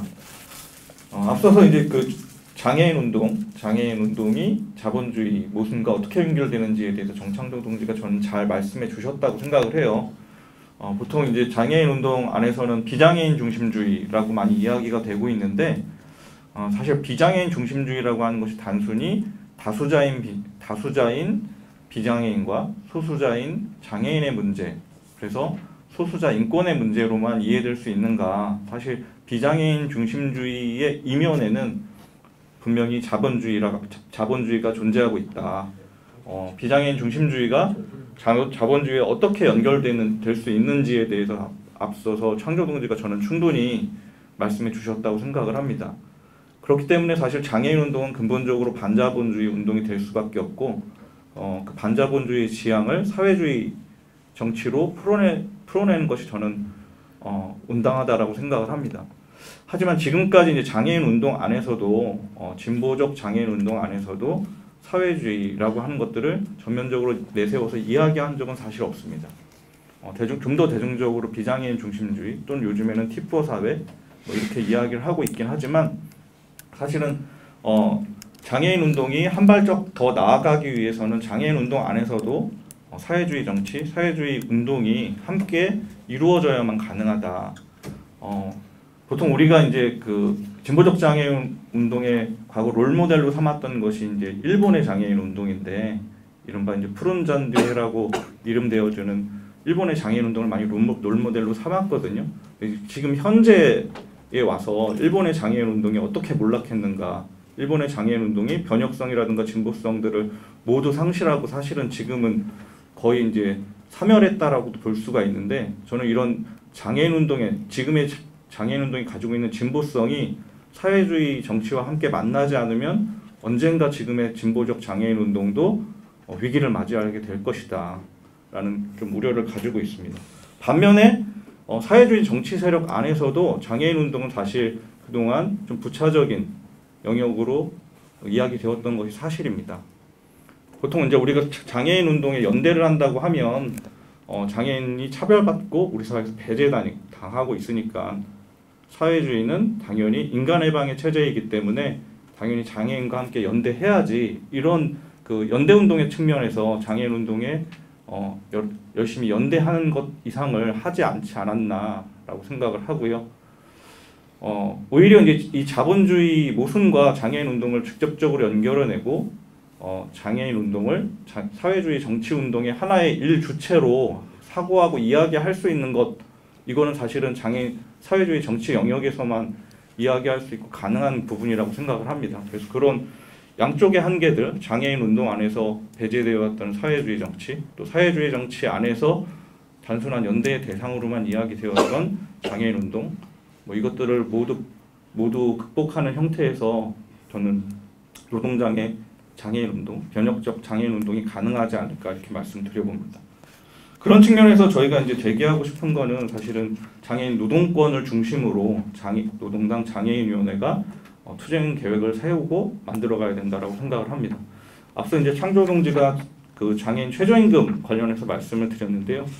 세부적인 현황은 앞에서 자세하게 말씀을 해주셨기 때문에 건너뛰고 최저임금 적용제외 투쟁을 왜 노동당 장애인위원회, 노동당의 주요 투쟁으로 삼아야 하는가? 저는 이제 앞서서도 말씀하셨지만 이 최저임금 적용 제외야말로 자본주의 모순이 만들어낸 철저한 대척점에 서 있는 제도다.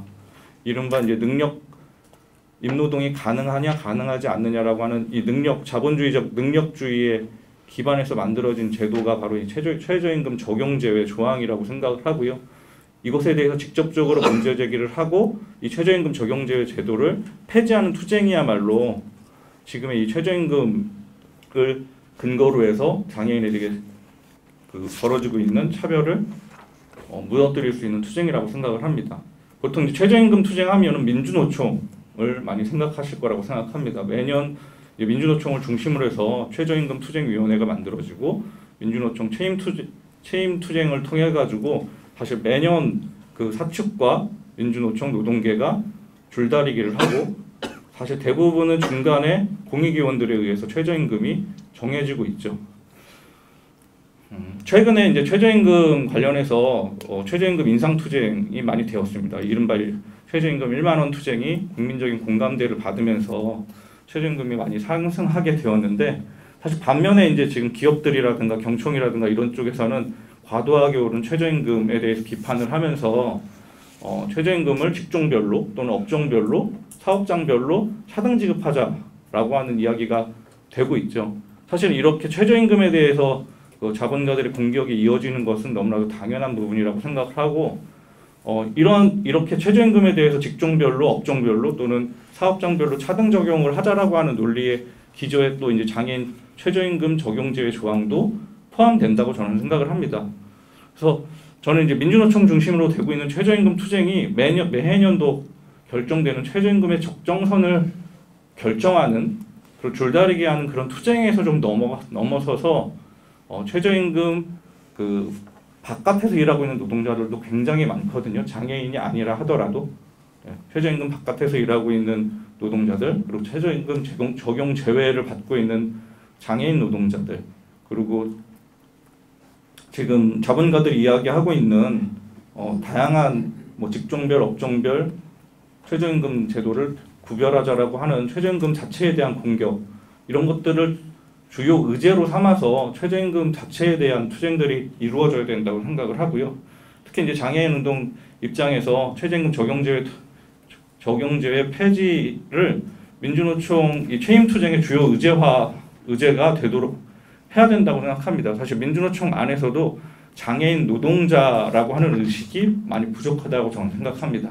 장애인 노동자, 장애인 노동권이라고 하는 것을 장애인 운동의 영역으로만 생각을 하지 노동운동이 함께 투쟁해야 될 주요 의제로 생각하고 있지는 못하지 않는가라고 생각을 하고 그런 측면에서 이제 노동운동과의 그 연대를 통해 가지고 이 최저임금 투쟁의 주요 의제가 최저임금 장애인에 대한 최저임금 적용제의 폐지 투쟁으로 이어질 수 있도록 저희가 투쟁을 해야 되지 않겠는가라고 생각을 하고요.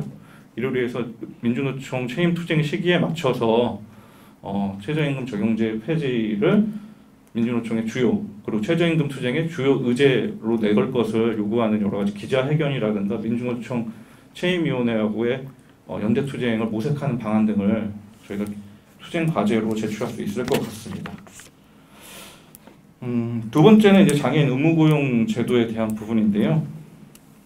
사실 장애인 의무고용 제도가 장애인 고용촉진법에 의해서 이제 만들어지게 되었고 일정 정도 앞에 정창조 동지도 이야기하셨지만 임금노동 이 임금노동 제도에 장애인을 편입시키기 위한 하나의 시도였다고 생각을 합니다. 근데 지금 사실 그조차도 잘 운영되고 있는가, 원래 취지에 맞게 잘 운영되고 있는가라고 하면 그렇지가 않습니다. 지금 현재 이제 50인 이상 민간 기업의 이 의무고용 제도가 적용이 되고 있는데 그 민간 기업 같은 경우에는 3.1%, 그리고 공공기관 같은 경우에는 3.4%의 그 의무 고용률을 법으로 정하고 있거든요. 하지만 실질적으로 이 그 의무 고용을 지키고 있는 기업이라든가 공공기관 수는 매우 적습니다. 국내 100대 기업, 상위 100대 기업 중심으로 말씀드리면 100대 기업 중에서 66곳이 민간 부분 장애인 의무 고용률 3.1%를 달성하지 못했습니다. 절반도 되지 않는다는 얘기죠. 721개 기관 중에 공공기관 중에 292개 기관이 이 의무 고용률 3.4%를 달성하지를 못했습니다. 사실 이 의무 고용률 3.1%, 3.4%라고 하는 것도 굉장히 상대적으로 낮은 비율인데 이것조차도 지키는 곳이 거의 없다라는 이야기죠. 사실 이제 지금 이 의무 고용률을 지키지 않으면 고용 부담금이라고 해서 이제 일정 정도의 그 돈을 납부하게 돼 있습니다. 이 고용 부담금 규모를 보면 민간 기업이 그 제출한 고용 부담금 규모가 6,904억 원, 그리고 공공기관이 제출 납부한 고용 부담금 액수가 2020년 기준으로 327억 원이 됩니다. 이렇게 되면 적지 않은 돈을 고용 부담금으로 납부하고 있다라고 생각하실 수도 있는데 사실은 이것이 이제 장애인을 직접적으로 고용했을 때 장애인에게 지급해야 될 임금이랑 비교했을 때 평균 임금이랑 비교했을 때 사실은 고용 부담금을 내는 것이 오히려 싸게 먹히는 기업 입장에선 싸게 먹히는 부분이라고 하는 것이 지금 거의 이제 확실히 되어져 있고요. 왜 그러냐면 고용 부담금이 사실상으로는 최저임금의 60% 정도에서 지금 확정이 되고 있거든요. 그러니까 고용주 입장에서 자본가 입장에서 장애인을 노동자로 고용해서 최소한의 최저임금을 맞춰서 임금을 주는 것보다 최저임금의 60% 정도밖에 되지 않는 고용부담금을 지출하는 것이 오히려 남는 장사가 될 수밖에 없는 것이 지금의 이제 고용 의무 제도의 한계라고 하는 것이죠. 그래서 저희가 이제 이 고용 장애인 의무 고용 제도에 대해서 투쟁을 해야 된다라고 하는 것은 사실은 앞서 최저임금 적용제외 투쟁이 임금과 관련한 장애인의 노동 가치에 대한 자본주의적 평가라고 하는 것에 대응하는 투쟁이었다라고 한다면 장애인 의무 고용 투쟁은 전 사회적으로 장애인이 노동할 수 있는, 전 사회적으로 장애인이 일할 수 있는 사회로의 이행을 요구하는 투쟁이라고 생각을 합니다.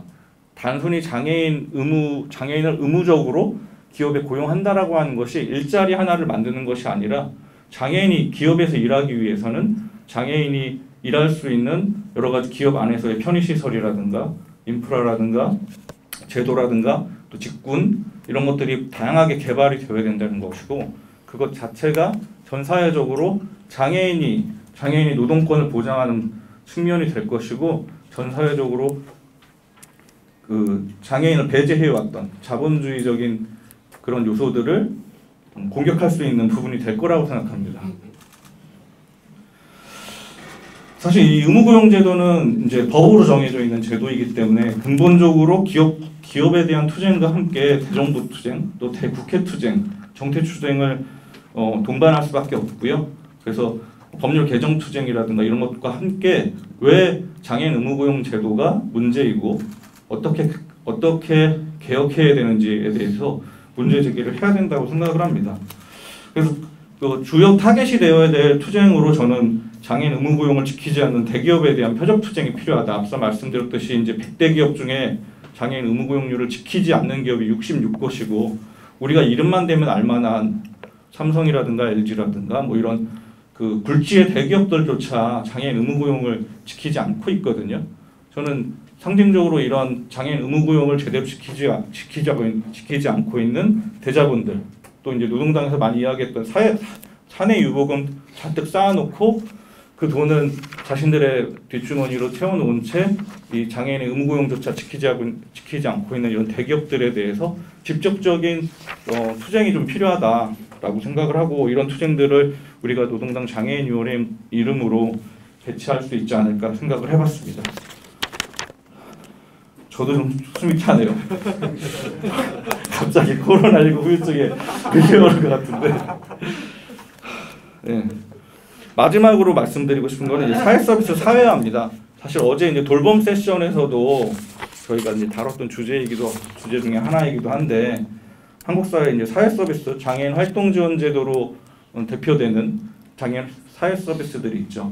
보통 이제 이 사회 서비스들이 복지국가 모델을 제시하면서 만들어졌는데 이게 2009년에 8개 사업으로 시작해서 제가 최근에 이제 보건복지부 홈페이지 들어가서 봤더니 이 사회 서비스 사업이 23개이더라고요. 장애인 활동 지원 서비스를 포함해서 23개 이제 사회 서비스들이 지금 국가에서 제공되고 있는데 우리나라의 사회 서비스는 모두 이제 바우처 제도라고 하는 이름으로 진행이 되고 있고 이거는 이제 철저하게 기업형, 시장화된 전략으로 해서 사회 서비스를 시장에서 상품으로 사실 제공하는 겁니다. 사회 서비스를 국가가 제공하는 바우처를 통해서 상품으로서 구입하는 방식이거든요. 어떻게 보면 이제 장애인의 기본권, 장애인의 생존권을 돈 주고 산다라고 생각하시면 될 것 같습니다. 사실 이렇게 시장화된 상태에서 사회 서비스 또는 인간의 생존권을 상품으로서 구매하고 교환하는 방식 자체가 이제 자본주의적이고 이런 자본주의적인 시장화 정책을 통해서 결국은 장애인이 제대로 보장받아야 될 사회 서비스 공공성이라고 하는 것이 무너지고 있고 그것이 이제 결국은 서비스 질 하락이라고 하는 부분으로 되고 있다는 겁니다. 사실 이제 이 정부에 의해서 시장화 바우처 제도가 진행이 되면서 사실은 정부는 이 사회 서비스에 대한 질 관리를 전혀 하지 않죠. 그거는 이미 민간이 탁된 민간이 알아서 사회 서비스의 질을 확보해야 되고 사회 서비스 질이 높아져야 많은 이용자들이 그 상품을 구입할 것이기 때문에 알아서 경쟁하면 서비스 질이 나아질 거다라고 하는 것이 사실 정부의 논리이긴 한데 실질적으로 여러분들 다 경험하시겠지만 그것이 현실에서는 전혀 반대로 서비스 질 하락으로 이루어지고 있다는 것을 우리가 경험하고 있습니다. 반면에 이제 이 사회 서비스가 시장화되면서 생기는 또 하나의 문제는 사회 서비스 노동자의 노동권의 문제라고 생각을 합니다. 어제 돌봄 영역에서도 많이 이야기가 나왔는데 사회 서비스 노동자들 사실 저임금, 비정규직 노동자죠. 불안정 노동 속에서 굉장히 거의 최저임금 수준의 저임금 노동을 하고 있고 그 가운데서도 언제 이제 해고될지 모르는 불안정 노동 속에서 살고 있고 여러 가지 노동권 침해라든가 인권 침해라든가 이런 것들을 많이 당함에도 불구하고 제대로 노동자로서의 권리를 이야기할 수 없는 그런 현실이 있습니다. 저는 이제 이 사회 서비스 시장화를 통해서 생기는 또 하나의 효과가 결국은 이 사회 서비스 이용자, 장애인 활동 지원 제도로 따지면 장애인 이용자겠죠. 장애인 이용자와 사회 서비스 노동자를 분할 관리하는 정책이라고 하는 겁니다. 쉽게 얘기해 드리면 이 바우처 제도 하에서 여러분들이 주말에 장애인 활동 지원 서비스를 이용하거나 야간에 활동 지원 서비스를 이용하면 그만큼 바우처 시간이 줄어들게 돼 있어요. 그죠? 금전적으로 이제 야간 수당이라든가 휴일 수당을 줘야 되기 때문에 이게 이제 뭐냐면 장애인 활동 지원 서비스 노동자의 노동권을 보장할수록 장애인 이용자의 이용 시간이 줄어드는 구조라는 거거든 결국은요. 그래서 사회 서비스 이용자와 사회 서비스 노동자를 어떻게 보면 이간질하는 적대적 관계로 대립적인 관계로 그래서 사회 서비스 이용자의 입장에서 봤을 때는 노동권이 강화될수록 내 권리가 침해되는데 라고 생각할 수밖에 없는 구조라는 거죠.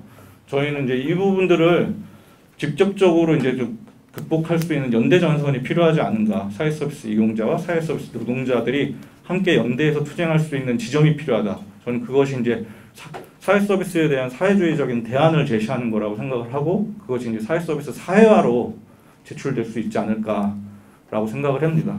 많은 시간이 들어서 제가 다 말씀을 못 드릴 것 같긴 한데 어쨌든 문재인 정부에서 이야기됐던 사회 서비스 원이라고 하는 것이 있죠. 사회 서비스 원이 지금 전국의 17개 시도에 사회 서비스는 만들어져 있지만 윤석열 정부 출범 이후에 대부분 이 사회 서비스 원조차 많이 무너지고 있습니다. 저는 이제 앞으로 윤석열 정부 정권 하에서 이 사회 서비스에 대한 시장화와 산업화가 더 노골적으로 될 거다. 거기에서 오히려 우리가 투쟁해야 될 전선들이 더 많이 만들어질 수 있고 거기에서 사실은 이 사회 서비스 사회화는 장애인 운동뿐만 아니라 장애, 노인, 또 노동운동, 그리고 지역운동, 그리고 여성운동까지 함께 연대해서 만들 수 있는 전선이 연대 전선이 충분한 투쟁이라고 생각을 하고요. 노동장의 핵심 과제 중에 하나로 이 사회 서비스 사회화 투쟁을 이끌어 나갈 수 있지 않을까. 장애인 그 장애인위원회가 이 부분에 대해서 큰 역할을 할 수 있을 거다라고 생각을 하면서 노동당 장애인위원회의 투쟁 계획을 마치도록 하겠습니다. 네, 1시간 반이라는 시간 정도 그 세 분의 발제단 분들이 이제 잘 얘기를 해주셨는데, 네, 사실 저희가 발제를 모두 듣고 쉬는 시간 좀 가지려고 하긴 했었는데 종료 시간이 20분 정도밖에 남지 않았어요. 그래서 쉬는 시간 좀 생략하는 걸로 하고 질의응답을 진행하려고 하는데요. 이제 시간이 짧아서 좀 질의응답 하시는 분들은 좀 앞으로 나와주시면 최대한 앞으로 나와주시면 하도록 하겠습니다. 혹시 질의응답 질의할 내용이나 의견 같은 거 소감이라도 좋으니까요. 공유할 사항도 있으신 분들은 손을 한번 들어주시면 좋을 것 같은데요. 혹시 질의하실 분이 있을까요? 그럼 질의를 정리하는 동안 오늘 있어요? 네. 상상력이 좀 부족해갖고 사실은 제가요. 아까 정창조 동지께서 발제해 주신 것에 따라서 생산 조건이 바뀐다면, 그리고 노동 개념 내지 생산 개념이 그에 따라 바뀐다면 장애인은 노동할 수 없는 자의 범주나 이거는 이제 한편 최근에는 이제 이해가 되기는 하는 부분인데, 아까 이제 권리 중심 중증 장애인 맞춤형 공공 일자리 이 부분 같은 경우에도 이 사실은 이제 일상적으로 그냥 상상이 잘 안 되는, 그러니까 이제 정말 장애인 맞춤형의 어떤 아까 이 사용가치 중심 개념이랄까요? 이렇게 또 얘기할 수 있을 것 같아요. 근데 이제 이걸 좀 더 조금 개념으로는 일반화되어 있고, 아까 얘기했던 이 같은 경우는 좀 일반화시켜서 예를 들 만한 게 없을까? 예, 그러니까 이제 사실 이제 지금 굉장히 중요한 개념이라고 생각은 드는데, 하여튼 그렇습니다. 그래갖고 저도 이 질문 자체가 정리가 좀 안 되긴 하는데, 하여튼 그 부분에 대해서 조금 더 구체적인.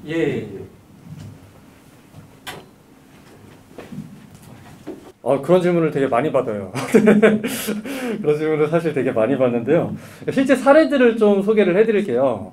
그러니까 사실은 그 탈시설한 지도 얼마 안 된, 그리고 지금 발달장애, 자폐성 장애도 가지고 있고 뇌병변 장애도 가지고 있는, 그러니까 사실은 어떻게 보면 한국 사회에서 장애가 가장 중증이다라고 여겨지는 분들도 여기 노동자로 포함이 돼 있어요. 그러니까 주로 어떤 노동들을 여기서 하냐면은 한국 정부가 유엔 장애인 권리협약이라는 걸 비준을 했습니다. 근데 안 지키고 있죠. 잘 아까 예상하다시피 안 지키고 있는데, 유엔 장애인 권리협약을 대중들에게 홍보하라고 유엔 장애인 권리위원회가 한국 정부에 권고도 했어요. 홍보하고 유엔 장애인 권리협약의 내용들을 실현하라라고 제안을 해놨는데, 이분들 같은 경우에 그 문화예술활동, 그 다음에 각종 기자회견이라든가, 그 다음에 집회라든가 그다음 장애인 인식 개선 강의, 이런 것들을 통해서 유엔 장애인 권리 유엔 장애인 권리 협약의 내용들을 대중들에게 그런 방식으로 홍보를 하는 거죠. 집회라든가 기자회견, 문화예술 활동, 장애인 인식 개선 강의, 이런 것들을 통해서 대중들에게 홍보하고, 그 다음에 이것도 좀 추상적이라고 여길 수도 있는데, 실제로 어떤 노동들이 있냐면요. 여기 사실 발제문 제가 참조 자료에 넣어놨는데요. 예를 들어서 중증 장애인이 동네를 이렇게 돌아다니면서 여기 장애인이 갈 수 없는 곳들을 이렇게 모니터링하는 거예요. 예를 들어서 어느 식당은 못 들어가는구나. 그럼 시정을 해야 되겠구나. 어디 지하철역 들어가는데 장애인 이동하는데 여기가 불편하구나. 이런 것들을 이렇게 모니터링을 해서 그 자료들을 모아서 저기 지자체에다가 줘서 시정을 요구하거나, 이런 활동들을 실제로 진행을 하고 있고요. 그 다음에 어떻게 그거를 최중증 장애인 혼자 하냐 물어볼 수 있어요. 근데 마침 거기에는 그 비장애인 근로지원인이 당연히 붙고요. 같이 노동을 하는 겁니다. 같이 오늘 어떤 노동을 할까, 이번 주엔 어떤 노동을 할까, 이거를 토의를 통해서 생산 과정을 직접 결정을 하는 거죠. 그래서 어떤 노동을 할까를 하고 어떤 방식으로 할까 이걸 결정을 해서 비장애인 근로지원인과 그런 방식으로 실제로 이루어지고 있고, 그 다음에 근로지원인과 또 별개로 그 사업의 사업을 총괄하는 어떤 방식의 비장애인 또 전담 인력도 들어가 있어요. 네, 그렇게 해서 비장애인과 장애인이 이렇게 같이 상호 관계를 맺어가면서 이런 노동을 수행하고 있는 거예요. 혹시 대답이 좀 됐나요? 그래도 여전히 추상적인가요? 추상적이라기보다는 네. 제가 판단할 때 예. 이게 그런 개념에서 맞는 네. 거냐. 네. 예를 들면 엘리베이터가 필요하다에 네. 대한 홍보는 네. 장애인이 직접 해도 좋지만 그렇죠. 네. 아니면 서울시가 해야 될 네, 맞습니다. 홍보 사업이기도 하고. 그렇죠. 네. 예를 들면 이제 네. 그동안에 그 휠체어가 갈 수 없는 네. 네. 이게 이제 앱으로라든지 뭐 네. 그러잖아요. 네. 이게 기존에는 확보되어지지 않았던 부분이 확장되는 개념일 수 있지. 그렇죠. 네. 이게 그런 어떤 다른 예를 들면 이제 아까 얘기했던 그런 이걸 네. 그런 수준에서 규정할 수 있을까에 대한 문제도 한편 드는 거죠. 아, 네네네. 예. 말씀 주시죠. 말씀 더 주셔도 되는데. 예. 저도 이해가 돼요. 어떤 생각에서 하신 말씀인지 이해가 되고. 그러니까 사실 이게 공공 차원에서 해야 되는 일이 맞아요. 예, 공공 차원에서 해야 되는 일이 맞는데, 근데 사실은 장애인 당사자가 아니면은 이걸 캐치할 수 없는 부분들이 굉장히 많습니다. 그러니까 장애인 당사자만 사실은 캐치할 수 있는 부분도 많고, 그리고 공공 차원에서 맡겨놓는다고 사실 지금 공공이 안 하잖아요. 네. 그러니까 공공 차원에서 해야 되는 일을 분명히 그 들어가야 되는 일인 건 맞잖아요. 공공 차원에서 해야 되는 일을 사실 장애인 당사자가 세중증 장애인 당사자가 진짜 하는 노동이라는 거죠. 그런데 이게 단순히 이런 방식의 노동이 저는 장애인에만 나중에 가서 확장이 되면 장애인에가만 이게 포함될 것 같지 않거든요. 노인이라든가 다양한 소수자들 같은 경우에도 이런 방식의 것들이 굉장히 사회에 많을 거란 말이에요. 그런 것들을 요구하는 노동을 공공이 해야 되는데 안 하고 있죠. 근데 그 노동이 분명히 필요하기 때문에 그걸 공공 차원에서 일자리를 만들어가지고 이걸 계속 투입하는 방식의 저는 그런 방식을 제안을 드렸던 거였어요. 이게 굉장히 사실은 낯설어 하시는 분들이 많고 그래서 저도 대답 드릴 때마다 난감해요. 낯선 것보다 오히려 이 다른 돈으로 규정하기가 좀 어렵지 않나. 기존의 사용 가치에 포함되는 노동이라고 볼 수 있다. 저도 그렇게 생각합니다. 사실 그렇게 생각해요. 어제는 제가 그 한 가지 세션에서 뭐 하루를 풀로 소화했고 오늘은 쭉 이제 돌아봅니다. 돌아봤는데 이 자리가 가장 젊습니다. 앞에 봤지 않습니다. 다른 데는 다 늙었어요. 상당히 그 건강하고 아름다운 모습이라고 봅니다. 죄송합니다. 그 앞에 뭐 장동인 동지하고 유진우 정창조 말씀하실 때 어제 누가 그랬는데요. 수통역사들이 힘드니까 말씀 천천히 하라고 그 노동에 대한 배려를 안 하시는 것 같습니다. 네. 저는 장애가 마지막에 말씀하실 때 노인과도 연동이 된다면 그 당연히 동의합니다. 우리 노동당이 해야 될 과제는 그 어떤 일자리를 창출하고 이런 문제에서 그치기보다 사회주의 공공성 강화를 한다면 모든 시스템을 공적 영역으로 전환시키는 노력을 해야 된다. 쉬운 예로 대중들에게 장애와 돌봄 관련된 노동하는 자들을 공무원화 시킨다라고 하면 반대할 사람이 있을까요? 거기에 참여하고자 하는 사람들이나 일반 대중 그런 가족을 가진 사람들 나는 다 동의한다고 봐요. 철밥통이 공무원이 된다는 거.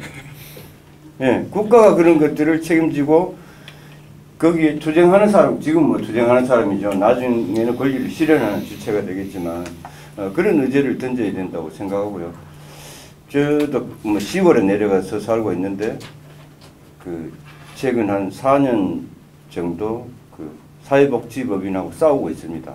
그 안에 이제 어느 순간부터 장애를 가진 사람 젊거나 늙었거나 간에 사회에서 치웠어요. 치워갖고 이제 어디 높은 담장 안에 가두어 놓는 거예요. 요즘 탈시설 운동을 하고 있다고 하는데 다 끄집어내야죠. 사회에서 같이 살면 이런 문제들이 저는 해결된다고 봐요. 특히 저는 영덕군청 의회 이런 데 다니다가 여기 왜 경사로가 없지? 실제로 영덕군 의회에는 대회의실 들어가는데 계단입니다. 며칠 전에 얘기했는데 며칠 전에 아직도 안 고쳐놨더라고요. 군수가 바뀌었으니까 이제 고칠 겁니다.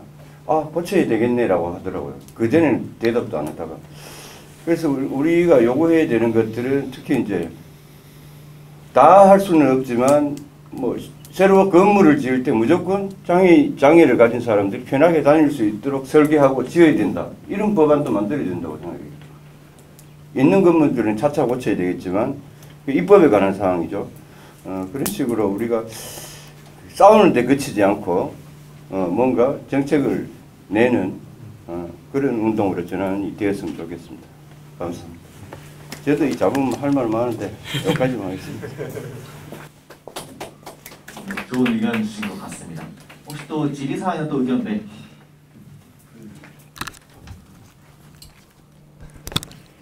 예, 고맙습니다. 안 나가도 되겠죠? 나가면 되졌습니다.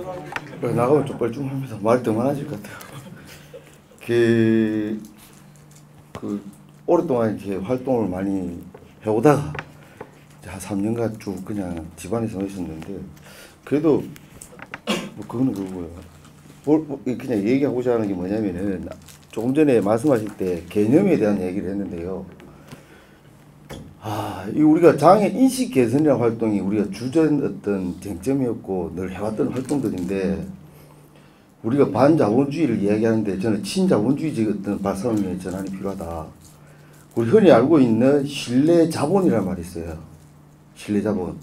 그게 뭐냐면은 KTX를 타고 가는데 옛날에는 기차편에 영무원들이 표를 다 찍고 근무함이 다 찍고 확인하고 그랬거든요. 그 지금은 누구나도 알아도 스스로 그렇게 가짜로 또는 공짜로 또는 무천지하게 타는 행위들이 없어졌어요. 그 가치를 대한민국 기준을 볼 때 신뢰자본이 높은 나라이다 라고 얘기를 하고 있거든요. 그 신뢰자본이 뭘까라는 개념이고요. 이제 그걸 잠시 옆에 키핑해 놓고요. 그 다음에 우리가 흔히 이야기하고는 노동, 장애인의 노동. 근데요, 장애인의 노동인데 장애인의 숫자와 비장애인의 숫자를 비교했을 때 노동이라는 단어 하나를 탁 던져놓으면요, 임금에 대한 상대적 임금에 대한 기준입니다. 흔히 거기 어떤 사건이 있었냐면 인국공 사태. 인천국제공항의 노동자들이 갑자기 비정규직이 정규직되니까 정규직으로 공채 시험을 치고 준비하던 사람들은 학생들은 취준생들은 빡치거든요. 맞잖아요, 그죠? 그런 거라든지 더 골 때리는 건 뭐야? 이렇게 의대생들 파업. 자기는 조금 있으면 연봉 기본 연봉 5천, 6천, 7천 올라가는 직업군에 해당하는 노동자가 될 수 있는데 그런 것들이 가로막힌다 이거예요. 그랬을 때 이제 빡치는 경우. 그럴 때 임금이란 부분도 뭐냐? 우리 실제 사례 같은 경우는 우리 그 장애 동지들 활동을 할 때 보면은 장애인 활동 지원사들 있잖아요. 그 자기가 직접 일하는 것도 아닌데 옆에 지원사가 다 해주는데 자기는 임금을 받아. 그 옆에 이제 비장애인 노동하는데 보면 가만히 있는데 비교가 돼. 기분 나빠. 자, 그러고요.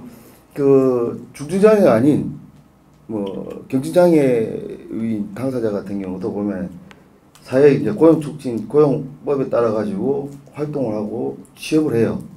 2년간 1년간 하잖아요, 그죠? 그 임금을 받는 기준하고 비정규직이 또는 활동 개념으로 들어오는 비장애 활동가들 같이 일을 해요. 그러면 그 비용 자체가 달라요. 그러니까 이게 불정 고용으로 되어 있으면은 그 임금이 빠바박 나오는데 그냥 우리 센터에서도 있잖아요. 활동가들 활동비 받는 거 비교해 보면은 장난 아니거든요. 그럼 일은 똑같이 하는 게 아닌데 시간만 같이 있다고 해서 어떤 사람은 200 가까이 받고 어떤 사람은 활동비 30만 원, 그쵸? 40만 원 받고 있고 여기서 오는 격차는 뭘까? 그럼 노동이란 무엇인가라는 거예요. 그래서 다시 아까 키피언을 다시 끄집어 놓으면은 자본주의 사회가 맞기 때문에 자본주의 사회이기 때문에 노동 이꼬르 돈이거든요. 돈 이꼬르 사람의 가치거든요. 돈 이꼬르 사람의 가치 이꼬르 효능이가 효율과 능력이거든요. 능력을 쌓기 위해서 스펙을 쌓고 대학을 나오고 그 많은 미천을 들여서 투자 비용을 건져서 좋은 대학 갔다 와서 그 스펙으로 취직을 하게 되면은 임금을 많이 받는 직장을 취직을 그 정당한 룰이라고 생각해요. 절대 다수의 노동자들이. 근데 장애인 노동자들이 몇 명 돼요? 프로테이지로. 그러니까 논리에서 노동이란 임금이랑 결제되는 그 자본주의 논리 구조로서 양쪽에서 싸움을 딱 붙이면은 이 싸움이 안 되잖아요. 우리 계속 지고 있거든요. 그래서 발상이잖아. 신뢰자산, 신뢰자본이라는 개념에서 요즘 국뽕이라는 게 많잖아요. 대한민국 사회에 밤중에 쳐돌아다니도 뭐라 하는 게 없다. 카페에 노트북을 놔놓고 누구 훔쳐가지 않는다. 밤에 이렇게 길거리에 막 이렇게 주택가 주변 배회도 문제가 안 생긴다. 밤에 특히 장애인들이 휠체어 타고 삐삐삐 돌아다니는데 누가 도둑질하거나 패지를 않는다. 그래 장애인들이 밤늦게 돌아다니는 사회를 보여줄 때 옆에서 장애인 다니는 사회다라고 했을 때 그 사람의 가치는 뭐냐? 신뢰 가치거든요. 안전한 가치라는 거예요. 그래서 다시 말하면 조금 정리를 마지막으로 하자면은 할머니들이, 장애인들이, 노약자들이 편하게 아무 때나 시간 배회 없이 돌아다니고 이렇게 막 이런 사회, 경쟁하지 않아도 되는 막 이렇게 뭔가 자연스럽게 복합되어 있는 사회, 그것이 이게 자산이라는 거죠. 그 자산에 기여할 수 있는 장애인의 활동이 뭔가라고 해야 되는데 우리는 노동에 꽂혀 있으니까 활동의 개념과 노동의 개념을 분리해야 될까 말아야 될까라는 저는 의제가 좀 나온다고 생각해요. 활동을 우리는 인정하잖아요. 당사자 활동가 인정하잖아요. 센터에 가서 뭔가 조금 해도 우리 당연히 바깔라 먹고 그죠? 해도 인정하는데 비장애인들 그거 인정 못해요. 얻어먹는 사람 또는 한번 보태줘야 되는 사람 시혜와 동정의 개념이거든. 그 시혜와 동정이 아닌 활동의 개념으로서 가치를 줄 수 있는 게 뭘까라는 거예요. 그래서 우리는 노동이 아닌 사회주의 노동이 아닌 노동자의 노동 임금이 아닌 인간으로서 기본적으로 살아가는 사람, 활동, 모든 활동에 대한 존재, 활동에 대한 존중, 그 가치를 예술적 가치로 볼 수도 있잖아요. 그죠? 어쨌든 임금의 금액적 가치가 아닌 거기에 대한 어떤 패러다임 또는 이게 의식 개선에 대한 어떤 거대한 게 장르를 만들어야 되지 않겠나. 그게 제가 결국 주장이고 제안입니다. 감사합니다.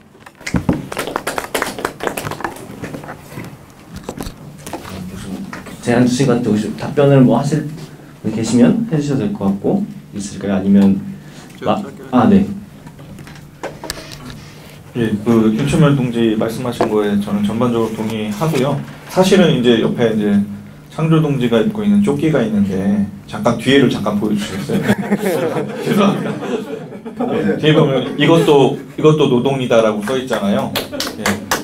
그 철면 동지가 말씀하신 부분이 저는 바로 그거라고 생각하거든요. 한 줄로 요약하면 과연 우리가 하고 있는 활동들을 노동으로서 우리가 정의할 수 있느냐라고 하는 부분에 있어서 저는 자본주의적인 방식으로 지금까지 정의되어지고 이야기되어 왔던 노동의 개념을 사실은 우리가 이야기하는 노동은 그 자본주의적인 노동의 개념을 넘어서는 것이어야 된다고 당연히 생각을 하고 말씀하신 대로 활동가들의 활동을 노동으로 볼 수 있느냐 없느냐 뭐 이런 이야기들도 하시고 그것이 노동을 넘어서 예술로도 승화될 수 있다 이렇게 말씀을 하셨는데 저는 당연히 그것이 노동으로서 이야기되고 그것이 노동으로서 주장이 되고 그리고 그것으로 우리가 먹고 살 수 있게 되는 것 그것이야말로 진짜 우리 그 사회주의적 장애인 운동의 지향에 대한 노동의 가치가 아닐까 이렇게 짧게 말씀드리겠습니다. 저도 아주 짧게 예. 저도 말씀 주신 거에 전반적으로 동의를 많이 하고요.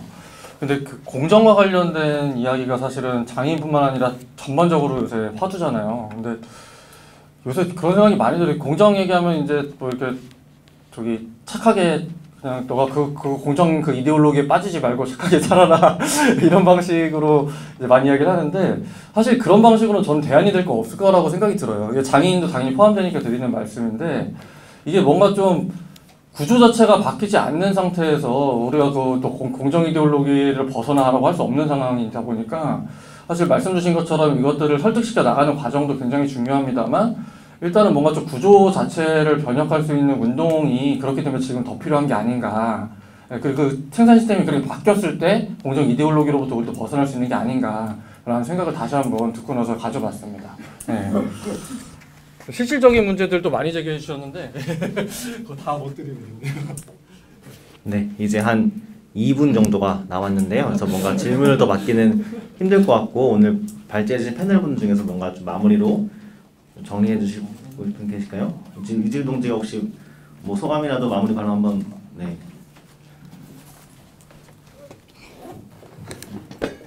네, 오늘 이렇게 뭐 정정현 씨랑 당연 노동권 실태에 대해서 알아봤고 앞으로 노동당 정의위원회가 어떻게 나아갈지에 대해서 전반적으로 이야기했던 것 같아요. 그래서 저희가 나갈 지점이 명확해진 만큼 당원분들과 함께 연대해서 또 주체로 서가지고 함께 했으면 좋겠고요. 그래서 이 자리를 비롯해서 저희가 아마 그 다음 달인가요, 근무님? 총님? 네, 장애인 총님도 있고 하니까 많이 참석해 주셔서 저희 장애인의 가입도 해주시고 대단 감사하겠습니다. 오늘 네 감사합니다. 감사합니다. 네, 그럼 오늘 마무리하면 될 것 같고 마지막에 중요한 말씀해 주셨는데요. 장애인위원회 총회가 11월 26일 날 있습니다. 그래서 그날 좀 이제 저희 체계도 좀 잡고 이제 사업계획 내년 사업계획도 이제 인준하고 이제 운동을 할 건데요. 뭐 함께 해주시면 네 감사하겠습니다. 저희도 이제 후원도 많이 필요하니까요. 함께 해주시면 감사하겠습니다. 오늘 장애 세션 오늘 이렇게 마무리하도록 하겠습니다. 모두 고생 많으셨습니다. 수호통역사 오늘도 오늘 2시간 동안 함께 해주셨는데 윤남 통역사님과 이현우 통역사님 2시간 동안 고생한 분들에게 박수 한번 치면서 마무리하도록 하겠습니다.